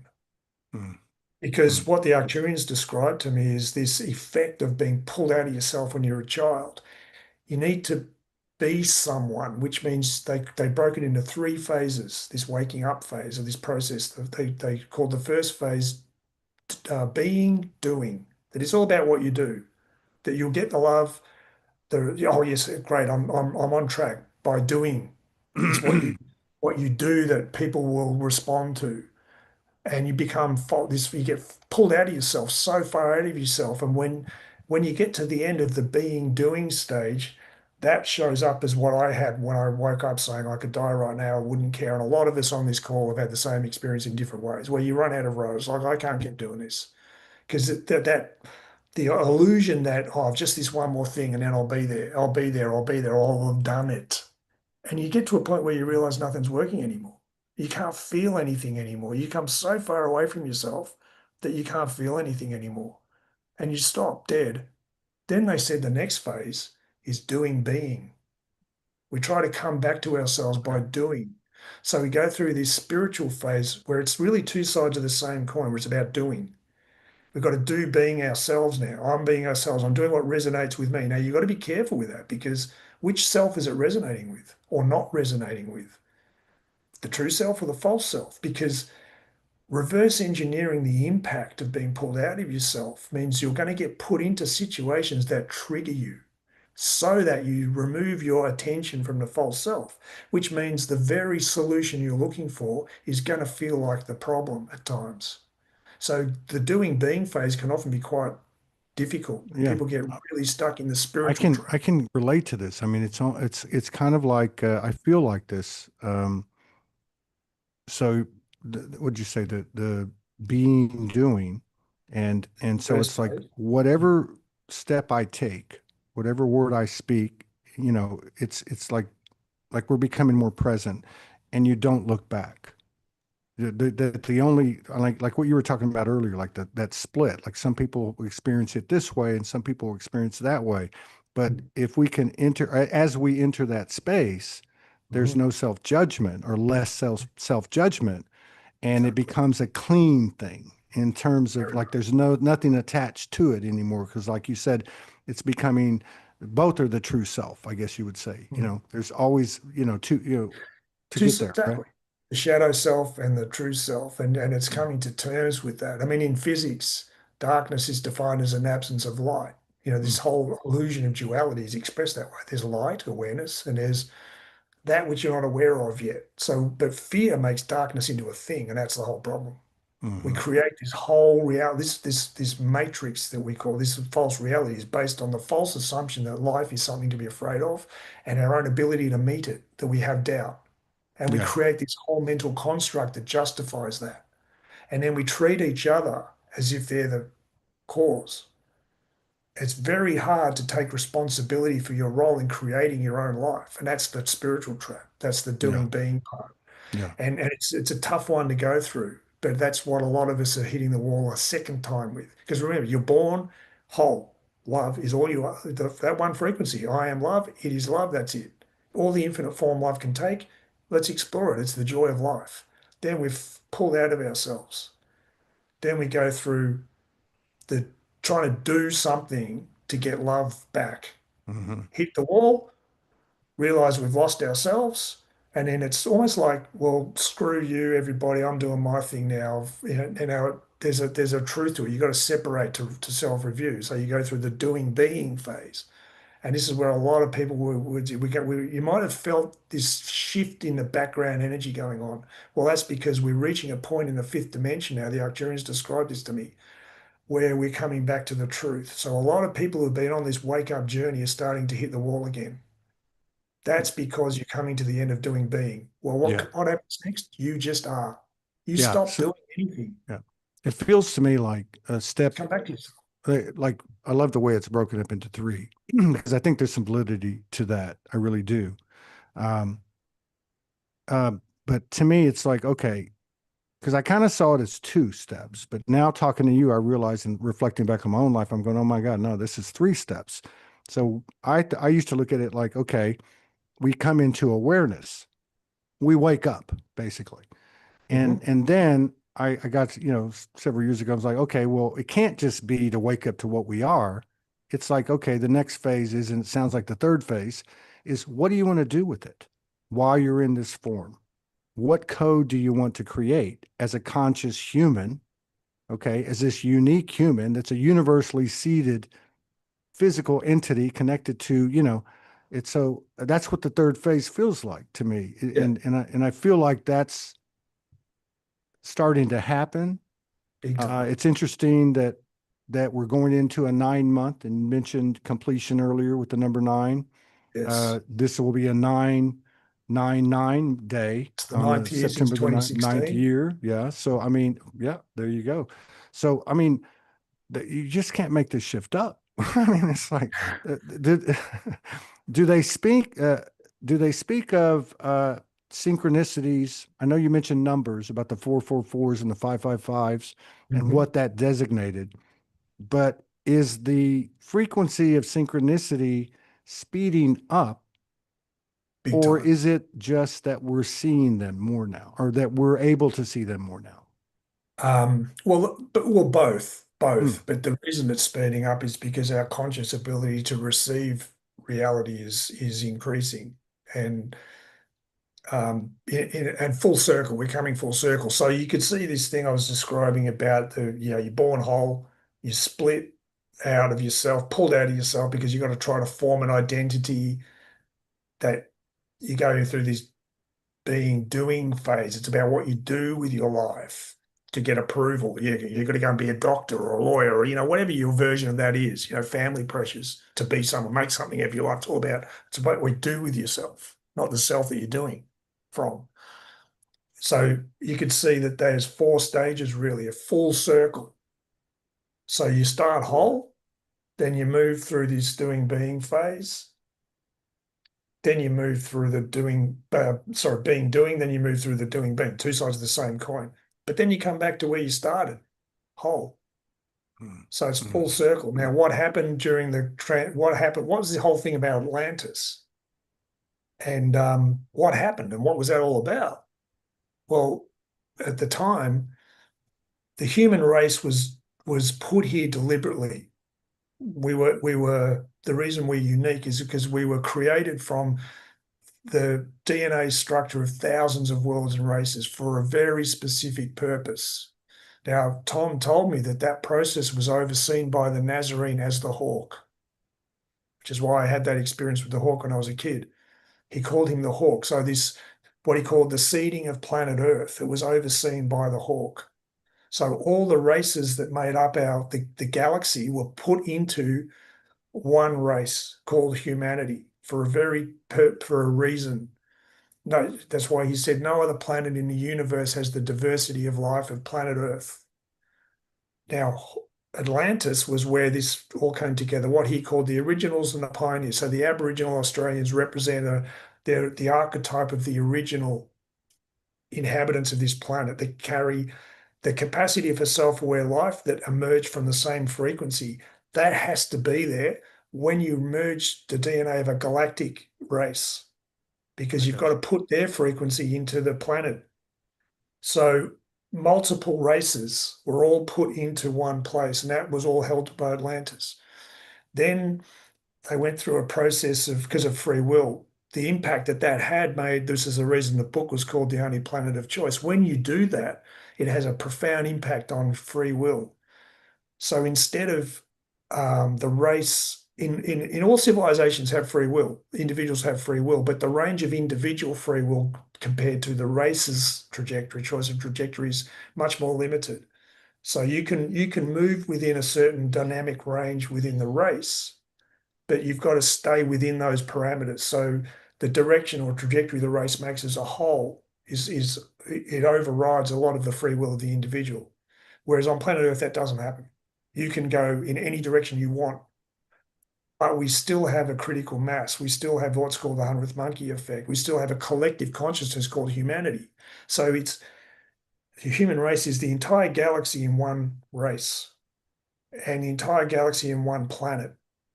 Now, Mm, that was done to trap this element that had been moving through this galaxy for about 4 billion years, going one race at a time and inverting them, getting them to trick them into free will to sever their heart connection to the universe. And again, I hate to use this terminology because it's so triggering for people. It's like saying God, but the way Tom described that core is the one that fell. hmm It's like the ego um, wanting to be separate hmm on a universal scale. hmm So that gets back to the motive. Now that was that element of interference was operating in Atlantis, and it tricked. Um, we made a choice to go with desire, and during the Atlantean age, we were master geneticists, and they came up with this whole way of amplifying the beauty of the feminine. So sexual desire got way out of hand. So we made a free will choice to go into the dark shadow side. Free will has to be honored. So whatever is required in the physical to create that choice will come. So the destruction process happened. So the fall of Atlantis, we had to be put into a form that would honor that free will choice to go into the dark side of humanity, the shadow side of the ego. Mhm. Mhm. But that was why we were put here, our capacity to do that. We were put here, what was told to me by the Arcturians and Tom as a trap. They called it shoot for the moon, life's best hand, which is a strategy in the card game trumps. If you think you've got all the best cards, you throw your hand on the deck and you say, shoot for the moon, and everybody else has to do the same thing. So, life, God said, okay, one that fell, you want to take over the universe and replace God as the course driving force behind life, self-aware life, by tricking them into choosing to sever their heart connection to life and choose you instead. You want to do that? Here's a race. You can, if you get this race, you've got the whole galaxy in one go. It's like the story of Job in the Bible. It's Well, like he it's called like the Bible your word book. He called it a portion of letting through of truth. Because remember, the one that fell, those of the interference, they take control of the narrative. right, They generate problem, reaction, solution right. to create divide and conquer. And then the solution is always centralization of power. But even like with, things like the Council of Nicaea or the 88 Bibles, that are post that, there's still that golden thread within them, Yeah, right? I mean, there's absolutely. there's There's some truth and kind, there's yes, there pathway. is some, there's a thread of truth really in really all the sacred texts. I mean, but Exactly. That's the that's key. and even some of the early, I reawoke in 2011 and I had quite a bit of divine episodes, apparitions, physical apparitions. I mean, lots of things like you were talking about. Mm. And then what you're referring to as the Nazarene was the lead guide. And some of the things that were shown to me without words, how the pictures and all that was exactly what you described. And I hadn't thought about it in 14 years. But one in particular, when you were talking about like looking as a kid, looking at the sky. And I remember that was shown to me, and that consciousness stuck their head out there and said, I'm watching it, but I'm Yeah. already building the next one, something like that. So it kind of struck me because I understood that what I was looking at, which at the time I would have called Jesus and maybe later Yeshua and then Christ or whatever, I don't know, Nazarene, whatever, that energy had created it. You know what I mean? Like Yeah. was the originator. And even when I was shown, like, and again, this is metaphoric in my own personal experience, but at that time I was shown the 12 godfathers of the earth. And he sat in the first chair and the last chair, right? Yeah. Right. And so there was all this symbology that speaks to me, that's coming back to me as I heard that early part of your early part of the show when you were talking about that. Thank you. Yeah, yeah. Well, I mean, again, it's a real triggering subject, and that was done deliberately. Wherever these psyops are the most concentrated, there's a real truth there. Like if you Mm, can stay with this whole stuff around spirituality, Tom said to me, uh, the time for religion is over. We do not need your worship. In ritual, love becomes redundant. And he mhm, said, the Nazarene, he said, Jesus Christ. That is not our name for him. We call him the Nazarene. He had all of the good from us. You made a God of him. mhm, Now, there's a mhm. truth to that. Even Nazarene, like who yeah, is he? And what was that all about? And if you can stay with it, you'll decode those of the interference. The it contrasts pattern recognition. You see, it contrasts the difference between the core frequency that yeah, everything emanates from, and think of the term he used, those are the interference, like static. It's yeah, like it's the same frequency. So yeah. everything they've created to mask the truth Yeah. comes from this static. So It's when like a, you know, you're in my age bracket, but like, you know, cars when we were teenagers and you would turn on the radio and it'd be on a station and then yeah, you'd turn it a little bit and you could still hear the voice a little bit, but it'd start getting all staticky. Um, yeah, I can see, and not only in terms of, let's say, Western religion or traditional religion, but even, and you mentioned this earlier, like the light worker starseed circles and some of the masks that have, you know, may have been something we needed to get through the early part of the transition as the humans come into terms with things. Because again, it's a lot on the ego, et cetera, yeah, et cetera. But even in that manner, as you were describing, you know, the rituals, the calling in, the worshiping kind of thing, the separation from that which is you. You know, like in the Bible, right, made in the image. You know, if I'm made in the image, then I am all of that. And it just goes, it takes me back to when I was, you know, my first couple of years of waking up, I went on the street by my own choice to follow that crazy voice that you're talking about and that you did. yeah, yeah, And that consciousness would walk with me sometimes. And I remember a couple of months, 3 months into it or so, because I would just walk all day, came in and said, you know, you don't have to suffer anymore. You don't have to follow what you were shown because it's not what was actually happening. yeah, And then I was shown, I guess you would call, you know, a resurrection code or something to that effect. Like it's almost right, like all you need, all that happens is you take these glasses off or these lenses off or this veil off, and then you're in this frequency, right? Um, Another thing that I was told back then, I'm wondering if there's any connection to the things you may have heard from the Arcturians and Tom, is one time a few months into it, you know, in that split, you know, in that divine frequency and in this 3D frequency with all the trauma and all the stuff that you, the shadow and all that, they said to me, everyone, everyone, I guess everything, everyone will know everything that you've ever done. And it scared the hell out of me because I was a wild ass, you know.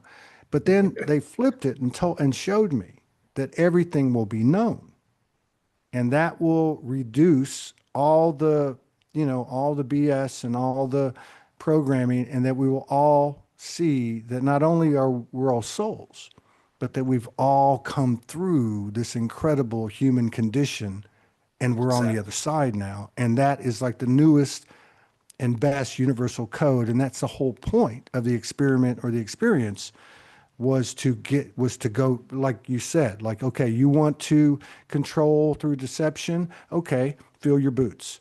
Because this humanity that we created, that's been created by the universal seeding, in other words, like Job, when God told the devil, go ahead and, you know, I'll take away all his money and I'll give him, you know, boils on his body and lose everything, and he will not stray. He will come back. And then, of course, the end of that story is like what he gets, everything comes back to him 10 million fold or whatever.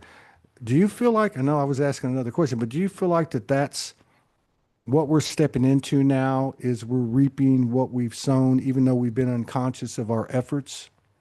Oh, massively. The Arcturians said to me in 20, it wasn't that first interaction, it was the second one. They said in 2017, I believe it was, everything that's been taken from you will be given back. Everything that's been used against you will be turned back to the user. And that's what you're seeing playing out right now. All of the strategies they've been using. And in 2018, the end of 2018, they told me they came in. I was, God, where was I? I was sitting in my lounge room, I think, and they dropped in big time. And they said the final point of their plan is their most vulnerable point. For the first time in human history, the human race's attention will be constellated around a single point of focus. They will lose control of the narrative, and their divide and conquer will collapse. And then COVID hit. And I knew straight away that's what they were talking about. As soon as COVID started unfolding, because of free will. The thing is, for this plan to work, we have to choose it. We have to choose to give them total control of the planet and the human race in one choice. So the whole history of the 20th century was social engineering to Right. steer us to this choice that COVID represented. That's why the laws they brought in undid the Nuremberg Code. Mm-hmm. We said yes to that. Yes. And that's why the Aboriginal elder was with the Arcturians when um, when they first showed up in 2016, because Australia is an island continent. Tom told me Australia is the future. And when he said that, he looked in, I was in the fifth dimension as well as the third dimension, by the way, when I was talking to Tom. So there were simultaneous conversations going on with the three other people in the room, me. There was the one conversation that we were all in the room with, plus we were all being spoken to separately in the fifth dimension. That was phenomenal. Like how we it went for 13 hours, by the way, that conversation. But time and space were gone, fifth dimension. It's like that doesn't matter. Time doesn't matter. Yeah. So he said that last thing to me and he leant forward. Well, Australia's an island continent, Yeah. just like Atlantis. Yeah. The final point of their plan was to get us to choose to completely invert reality. But it didn't work because, in the Bible, which Tom called a portion of letting through of truth, of course, they talk about the fourth beast shall rise from the sea. Now, if you're in Atlantis, you have full understanding of what's playing out and why. Then you need to put all the awareness and information into a code so that it can be held enough through this 12,000-year process of going through the shadow where those are the interference of trying to obliterate any connection to the truth. It's got to be put into threads, and that's where religion kind of came in. The Mm-hmm. Egyptian civilization was put in charge of that. Mm-hmm. But basically, you're describing a mobile phone, a cell phone 2,000 years ago is a lot of the language. Symbology is how do you describe a cell phone 2,000 years ago? You've Mm-hmm. got to put it into a code that can be put back together at the right time. Well, the fourth beast shall rise from the sea. Well, what does that mean? The fourth beast is corporations. The first corporation, the Vatican City, uh, rising from the sea. What happened after Rome became Catholic? It Mm-hmm. turned from an empire, a physical empire, into a fluid ideology that could then be transferred to other empires. So then Spain, France, Portugal, and then It's Britain. like a cookie cutter. It's like a Yeah, psyops, exactly. like a psyops, Fractal like a, geometry. yeah, taking loose, taking our imbalanced emotions that were, uh, you know, the effect of the cause. You know what I mean? Like It's it it's, it it and then, used but yeah, yeah. like, and then it ends up being, I mean, you can go right through it, like from the world wars to income tax to central banks to 9/11, and we get to this COVID thing. And you All explained connected. it so well because it had the opposite effect of, It's it's almost like the more, that saying, the more you resist, the more it persists. It's like the opposite. Like the more that force was imposed upon us and even continues to attempt to, the more people wake up. And the more that's the people wake whole point up, of it. Yeah. it's just like a switch goes off and you're like, no more. No, I'm choosing myself. I don't care what you say. I'm not wearing a mask. I'm not going to do this. I'm not going to do that. It's it's amazing. It's really Oh, it amazing. had the reverse effect. And that's the thing, when the Arcturian said everything that's been used against you will be turned back to the user. Um, or what happened in Atlantis? Desire. It Hmm. was overinflamed Yeah. because the thing about the planet, the way it was put together, meant that the feminine expression and all power comes from the female. Feminine comes first. The illusion of duality is created physically, biology, by the male is sacred, but the Hmm. female is divine. So emotional energy comes first, mental energy comes second. So Right. in utero, all life throughout the universe starts female, and then a mutation occurs to create the male. Well, that's Right. the illusion of separation, duality Right. expressed physically. Right. So in Atlantis, the ultimate expression of the beauty of the planet was through the feminine. So that was used against us to Yeah. amplify and over amplify desire. Yeah. Well, what did that plan of creating the human race do? It created desire as a weapon Yeah. against that which was trying to infiltrate Yeah. Well, us. I mean, look at yeah, that's crazy. Look at the Diddy We, thing or we were the the we Epstein were thing. Yeah. The Look at the way. desire to Yeah. to use us to complete the plan was so powerful that they didn't make an informed choice. So when the Nazarene turned up, it was their last chance. The whole reason this was all part of the plan. Okay. We create a human race, Atlantis, and then it was all known ahead of time what would happen. It was all done deliberately. It was all set up this way. The human race is too powerful. There are lots of ramifications of what happens when you put multiple ET races together into one form in in a basically a planet that represents it's a microcosm of the universe because we're too powerful. We can take being shut down to 3D. And Tom said, you're the most physically dense race in the universe. We were the Right. first race who have ever been put through this process. Only race, but we were built in such a way that we could handle that without losing our light. So Mm. that when the Roman Empire turned up, that was when they were at the point where they were ready to set up the final point, the fourth phase. And that's why the Nazarene turned up. Turn back to the light now. Basically, stop doing what you're doing, and you'll be redeemable. This is the human element of this group. Those are the interference because there are ET races involved as well who are dark. But the human element, Right. if you turn back and stop creating this last phase now, then you're redeemable. You take one more step, you're done.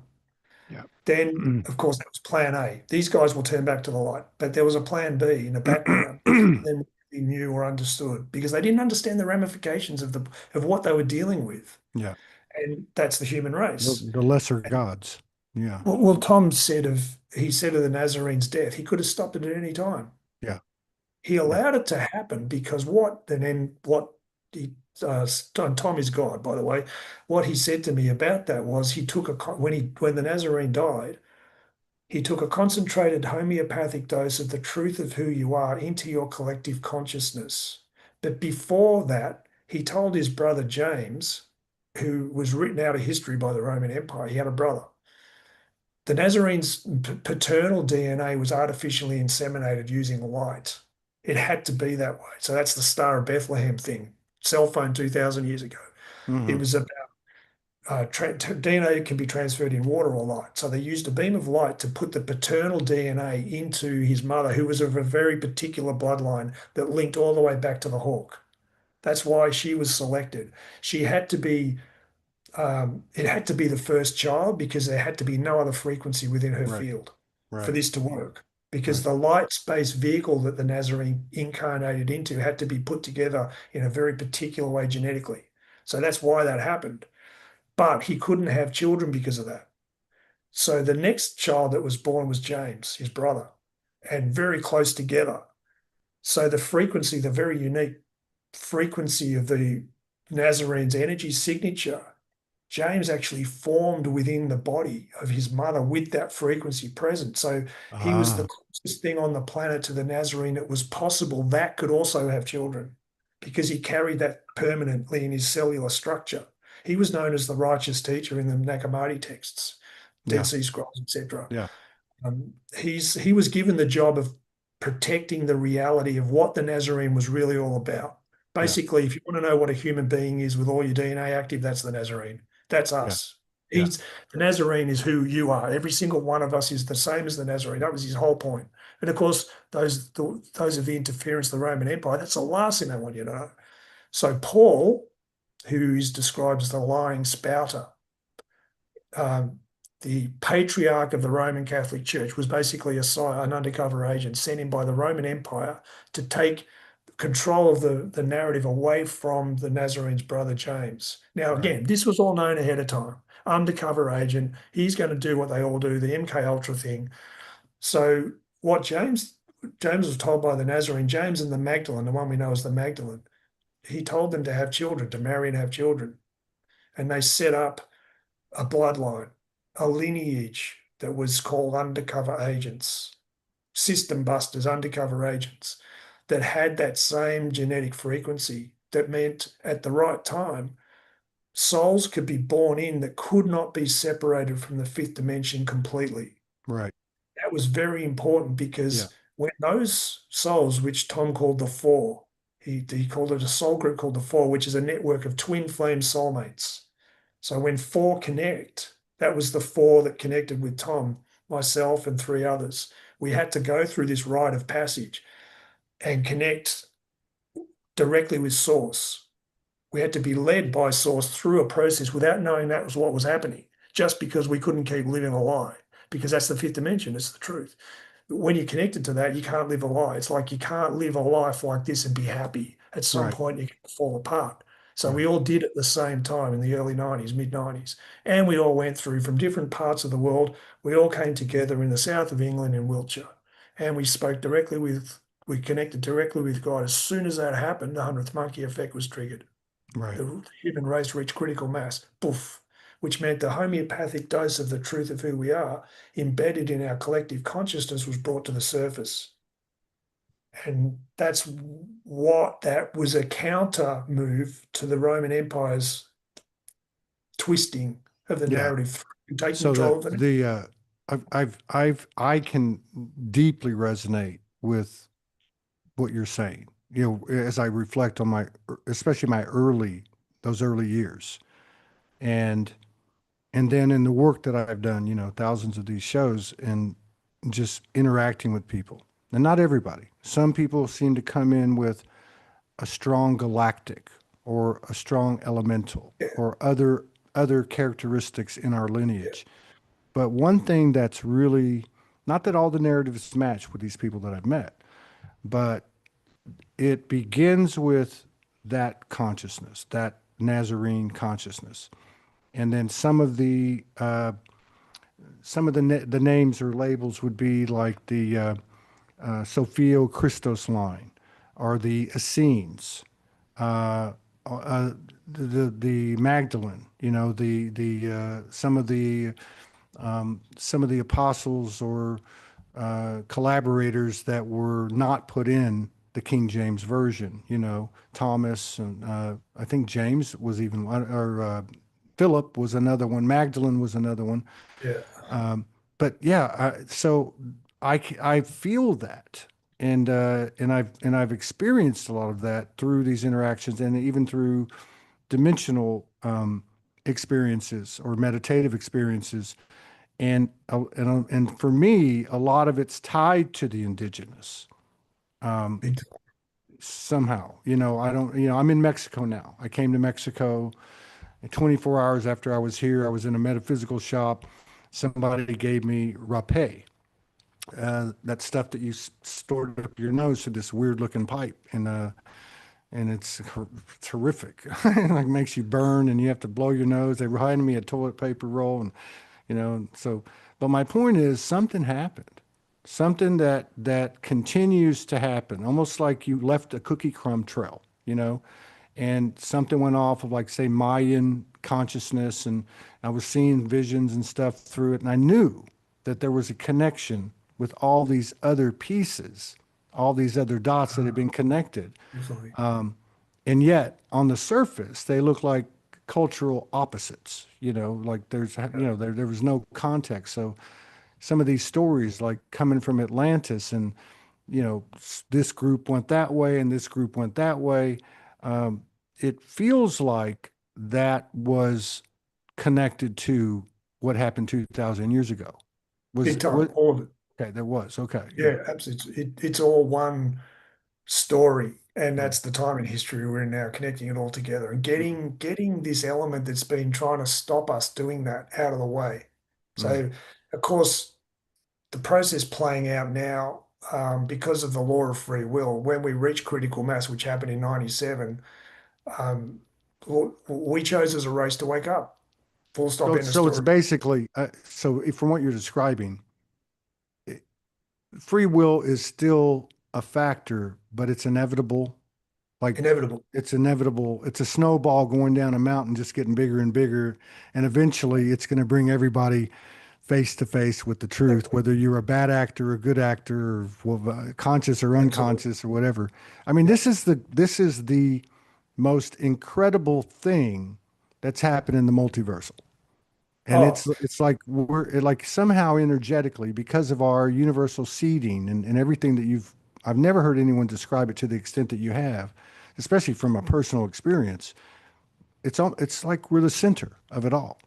Like if we're uh, bringing equilibrium to whatever connections we have, be it a mother, a past life, whatever, we're also bringing equilibrium to the rifts of the past. You know, the Orion Wars or the Pleiadian and Anunnaki all or of it. anything. You know what I mean? So like everything is centered upon us, and what's so crazy about it is that it's in our conscious moments as an awake human being, not in dream state. Not that that's irrelevant because it's not, but it's actually through these conscious choices that we make moment by moment that may seem so mundane and so small. And you know what I mean? It could be, Hmm.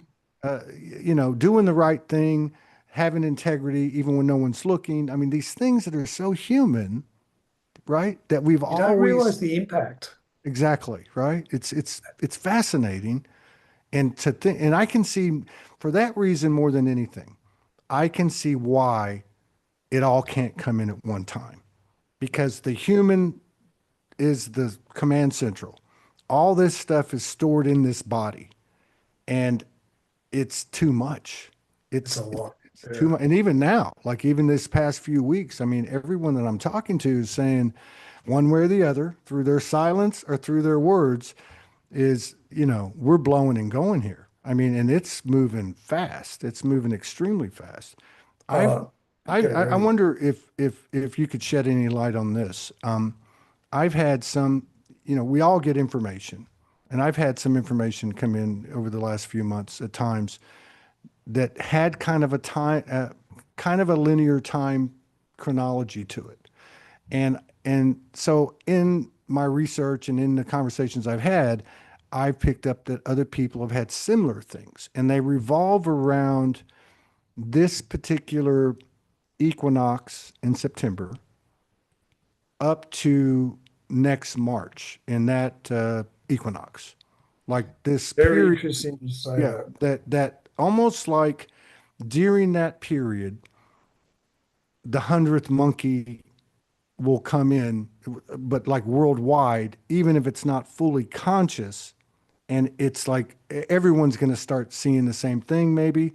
Like you said earlier, the lies will be revealed by those that have been in control, and their Mhm. story's going to fall away. Mhm. Something like that, where everybody goes, you know what, this is all a bunch of bullshit. Okay, now what? Like what you described earlier with the second phase. Yeah, look, in January, the Arcturians said to me that you will not end the year in the same situation with which you began it. Then they showed me that the pace will pick up um, from from April, from Easter really, but um, it would feel a bit slower through, March, April, May, but it will start picking up then. But the key month was September. They showed me September was marked in red.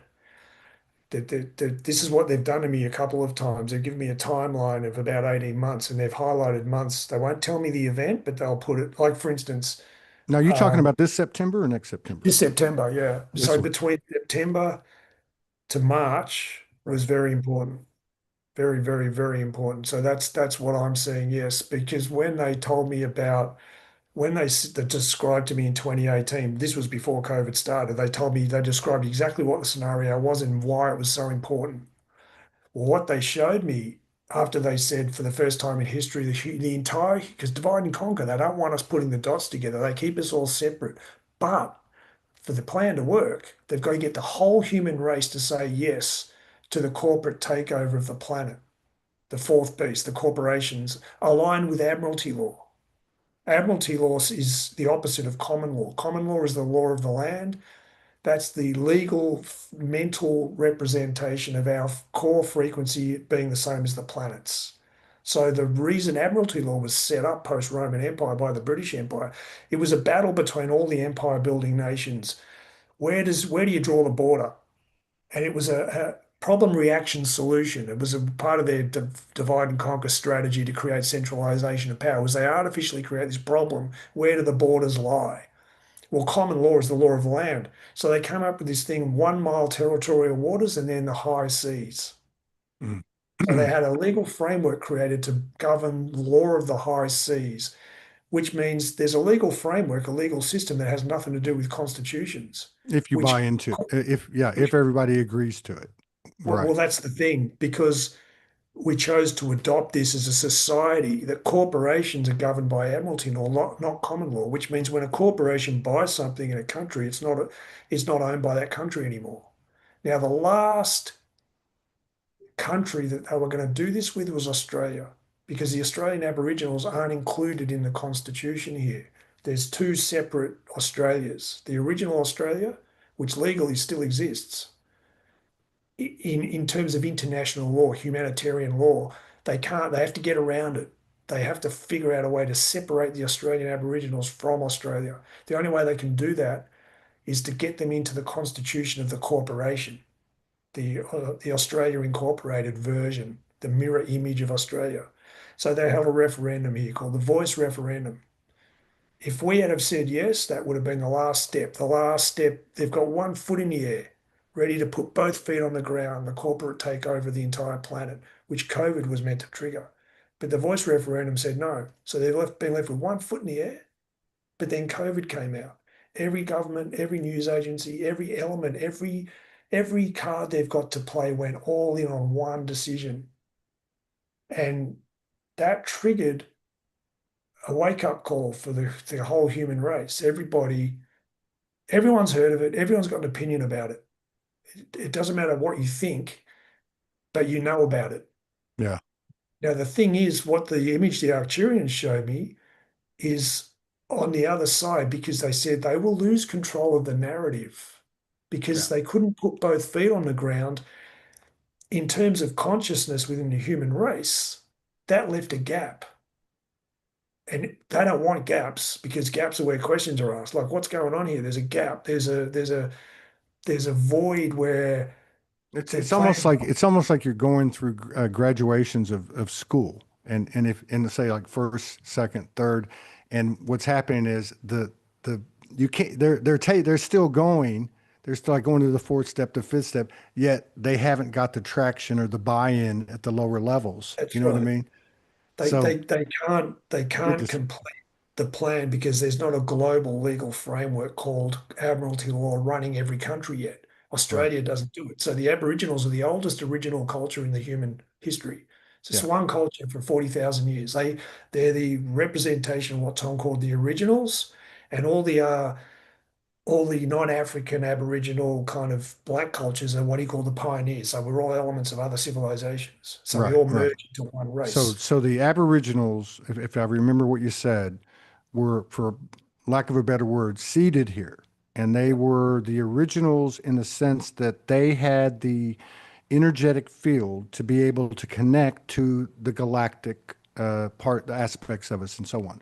And Well, then the pie, okay, they represent the human race's connection to the land in its purest form. The that's right. original, So they had, and therefore, as you were saying, the galactic aspects could communicate with, connect with this.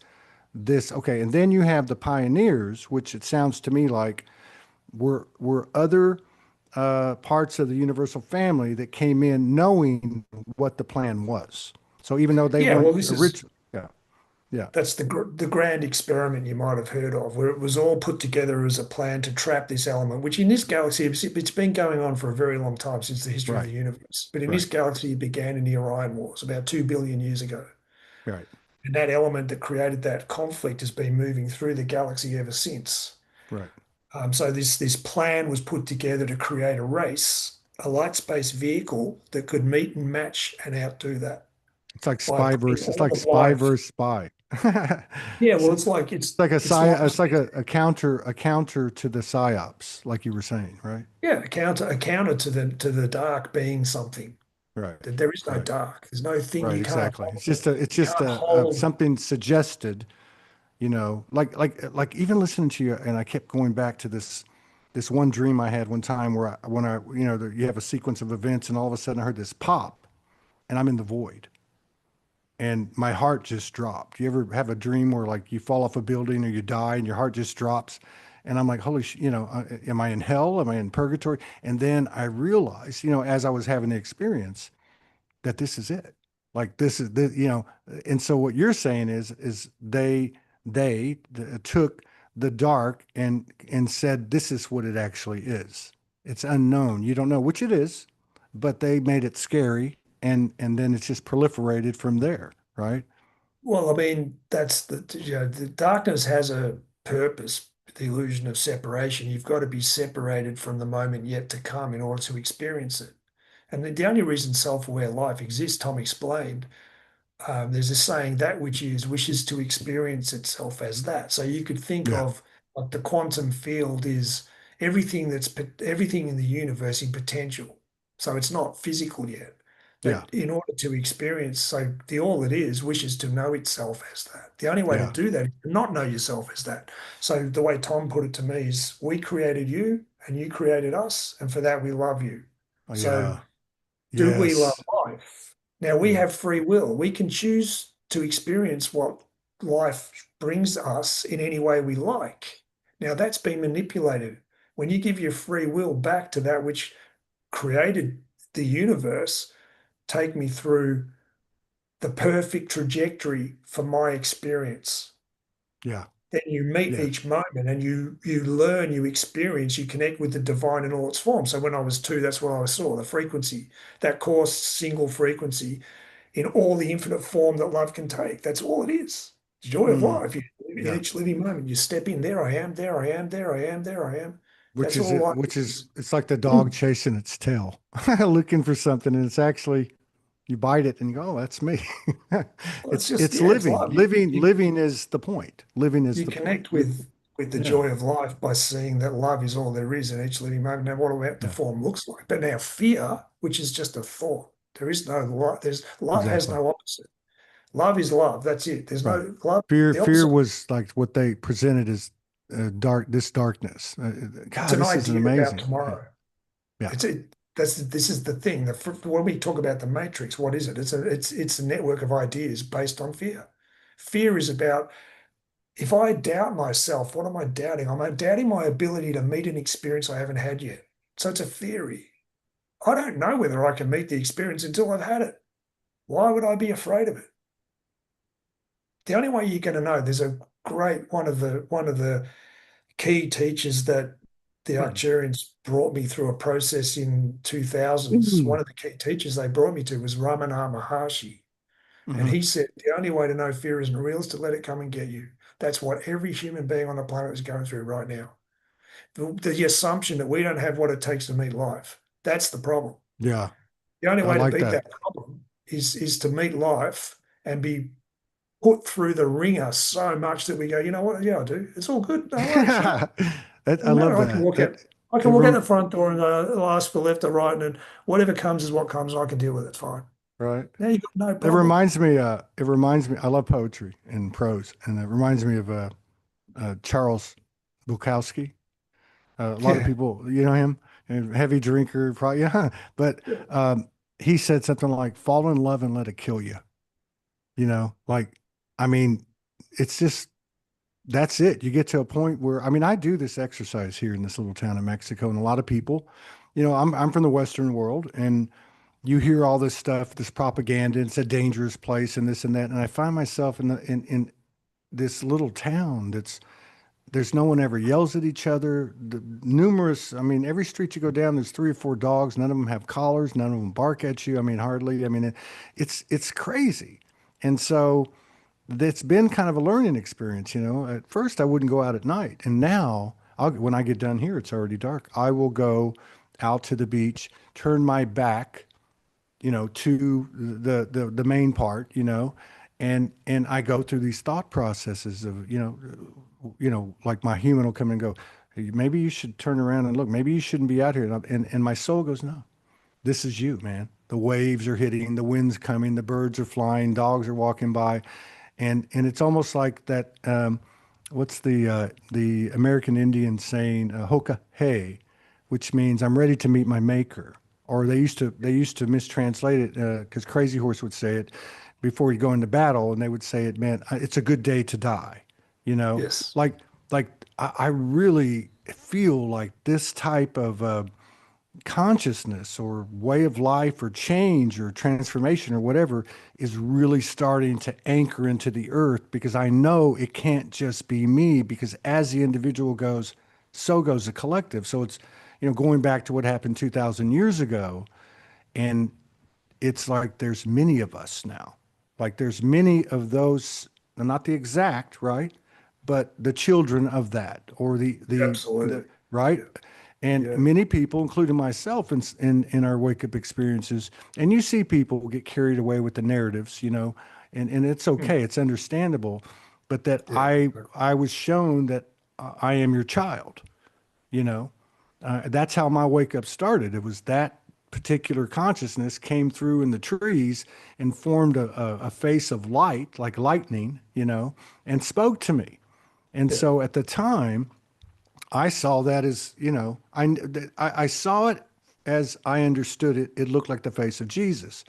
But something inside of me told me it was more like my father, like the cosmic Christ. And not father is like Exactly. I'm the only one, but like you said, like the creator or the originator of it all. And again, this is not a religious statement. This is just And that's important. coding trying to be explained in this language at this time in this heavy density with the cultural impacts that I've had in my own life, but my point is that I've run into many people, and you see some narratives and books have been out that I had a past life and I was the child of Mary Magdalene and Jesus and this and that. I mean, you know, I think part of the challenge has been that we have to let go of the literal translation of our personal experiences, and by the same means, the stories that have been told, because all that information is within us.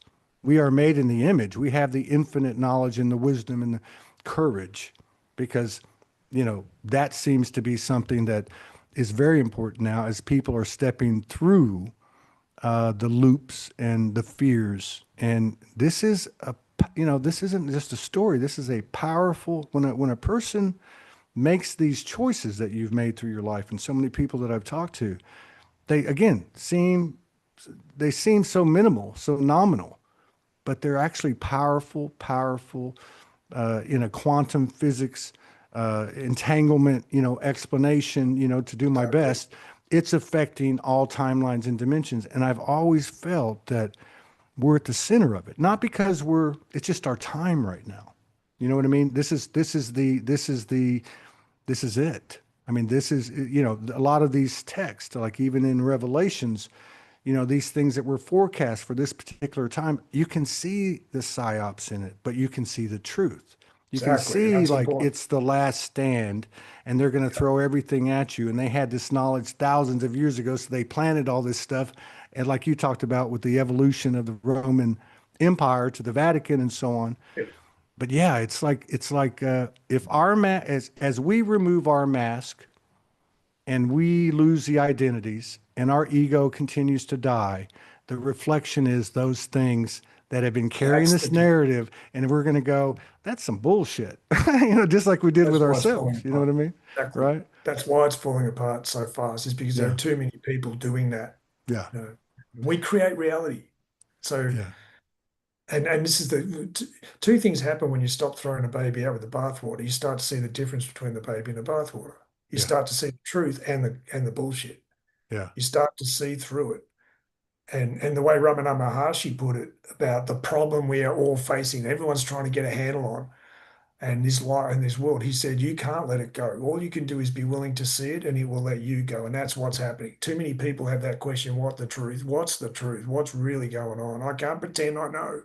And that's Yeah. been happening for a while, and it's been growing. And it gives other people permission to do the same thing. Now, when we're reaching a new point in that now because of the time we are in, the timeline we're in.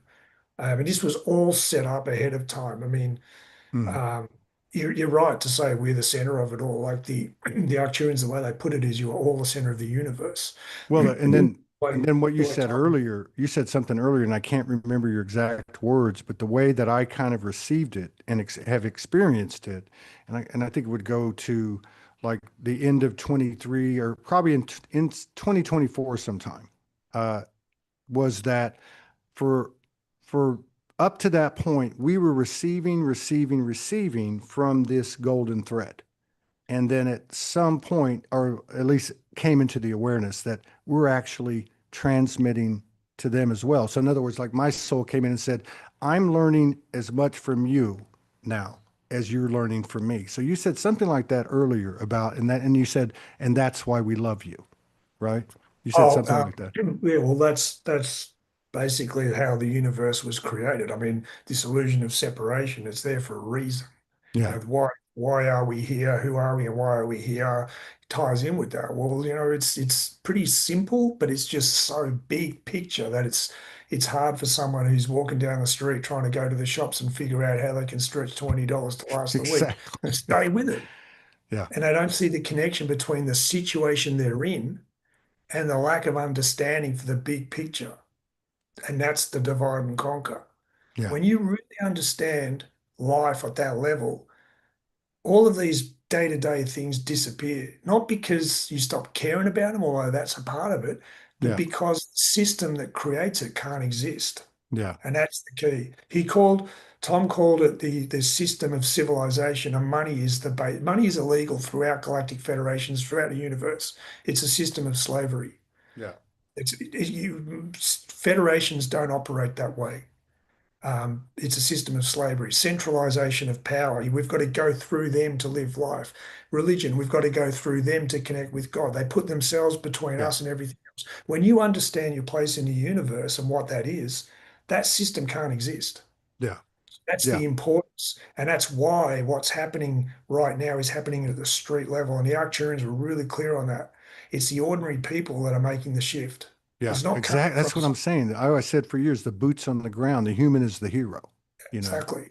And right? and I mean, people listening right now, not realizing that the moment they said, I don't know what the F is happening, but I can't keep living this way, they've switched back on the receiver. And then stuff happens. yeah, yeah, Connecting the dots between what's been going on in all of our lives with like what is it that we've seen? The Arcturians showed me the point that's coming when the COVID narrative finally collapses publicly. They showed me simultaneously every human on the planet saying to themselves, if they lied about that, what else have they lied about? exactly, And then a exactly. domino effect went bang, bang, bang, and rewrote our entire It history. can't be much longer. I mean, it's happening, and maybe this September to March period, this is where it happens, and then on the other side of it, because at an energetic level, and especially now that we're starting to understand when we make up our mind, when we say no, when we stop overgiving, when we stop participating in that old paradigm, there is a powerful energetic repercussion and ripple from that. And part of that is a contagious aspect of that soul and that truth of frequency. You know what I mean? So I can see where at some point it'll be like that. And it'll Yeah, be an ultra shift. And the old massive. won't even be able to do anything but just join. Just okay, Absolutely. you guys are right. We lost. We were wrong or whatever, That's see the problem we've been going through this whole fourth dimension being how can I put it, disassembled, the gridlock of linear thinking and physical thinking, reductionism, the way science, the controlled narrative through science is delivered belief systems into Education. ordinary people, that being dismantled by this transition wave going through the fourth dimension. That's been triggered by the sun. By the way, the sun's frequency has been rising, Yeah. and the frequency of every planet in the solar system is generated by the sun. So the Yeah. Earth's frequency has been rising, which has been causing the physical human body's frequency to rise. That means we're getting less and less physically dense. The impact that that's having on the fourth dimension, which is time, is that it's opening it up. So Yeah. time is becoming more fifth dimensional, transient. A lot of people have experienced that. Well, Yes. that process caused polarity. So of course, the whole thing of people hitting the wall and then going to Christmas with their family and feeling like they're the odd one out. I mean, gosh, Yeah, you're and speaking to the don't right community, I'll tell you that. totally, don't Yeah. mention COVID at Christmas for the But last but 4 years, put it that way. another thing that I'm noticing too, because I noticed doing the show, that time started, because you can follow the collective, or at least I could, because I guess I was here every day doing, two, three, four shows a day for so long. You could see kind of the pattern of what was occurring and Mm, through what people were saying. And I remember it was probably like 2019, late 2019, people started talking about time's doing some weird things, and it's just continued. But this year, I'm sensing space. is going down the same path. Like there's something going on with That's what the the fifth dimension is. Yeah. right. You know what I mean? Like there's something that's not holding water anymore from the perception that you and I are separate, even physically may not be the right word, but maybe it's going to get to that. I don't know, but like there is no separation, not even of a physical sense. And Exactly. because the physical sense is again carries two. One is what has been presented in distortion, and one which is, hey, this is just a dense version of me, my soul, who you know is Todd, but it's not that. And it's not just this space, it's centered here. It's actually a huge field, you know, and actually it's an infinite field, really, when you think about it. Well, I mean, that's the thing with reality on this planet. It's returning to its true form, and anything that isn't of that is being brought out displaced. Yeah. So it's Yeah. pulling everything up into awareness, and that's why it looks like everything's getting worse. And I just want to say that has to happen. The whole Yeah. human race has to see what they've given their lives to. That's right. We have Yeah. to actually see it. We can't push the problem away without seeing what it actually is, because and for this is the reason we created it. That's the point. I We mean have that to understand, yeah, yeah, how we have to own it. the Like we have control to, narrative can't work yeah. unless we buy it. Yeah. So there's something about, oh, they're doing this to us, but the reality is energetically. We're letting them. Exactly. And so That's we can't painful. we can't blame them. See, I've always said this about, when they talk about like in the a few years ago, like COVID time and Trump time when he first was in, and they would talk about QAnon and they would talk about, oh, we're going to hang everybody at Guantanamo Bay. And we would have these conversations not in that vein, but in the energetic evolution of it. And I always felt like, it's not about justice. It's about when these things happen, will we have expanded to a point where our compassion understands everything and the intelligence of our heart actually comes full force? Kind of like That's the key. the mother's energy. Like you said, the feminine is the divine. And so a true mother frequency, and we can all relate to this, is, and I say this a lot, would be like, a mother has 10 kids and one of them's an axe murderer and goes to prison for life. She never gives up on that child. She never stops loving that child unconditionally. She understands the true empathy that what happened, what that story Absolutely. was. And so, you know, looking at these things that they're putting out there and trying to amplify, these all this crazy stuff. There is something behind all of it in our personal stories, and I think that's what's happening. It's like we're able to see the other person in pure empathy and understand they're no different than we are. The That's last life you were the way I am, and I was the way you were, or the previous life to that. I mean, we're like little universes that have gone out there, like you said earlier, to experience self in all these different ways. And wow, I mean, this has been. I wanted to ask you, and first of all, let me apologize for keeping you for 2 hours and 15 minutes. oh, don't worry, Uh, no, all good. but and I probably should do this privately, but you know what? Transparency is the order of the day, right? Would you like to come back next week and sit down, or maybe the week Sure, after? yeah, Or absolutely. are Yeah, I you mean, it's open? Are easy. you open next week? Yep, absolutely. Same time.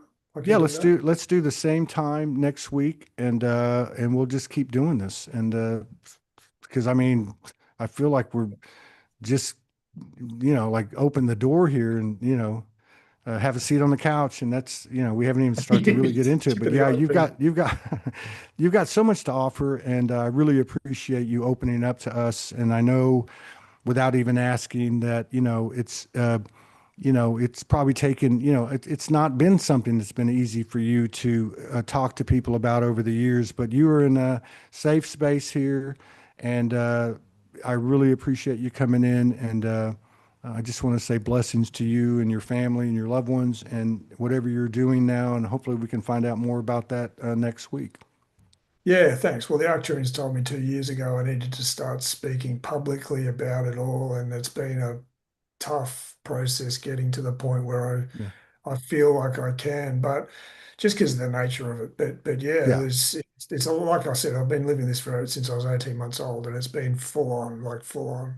I got a whole lot of stuff. I mean, the conversations that I had with Tom, that's been ongoing, Wow. and the Arcturians and the connection between all of it. So it's massive, but it's all linked, and it's just the right time, I think.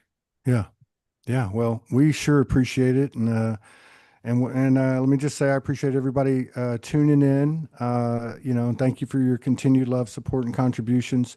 And I'm looking forward to next Tuesday, or for you, Wednesday. And we'll see you the same time next week if you're interested in coming back to sit down with Gareth. And uh, thank you, everybody, and have a great time. And I don't know about everybody else, but I'm totally activated.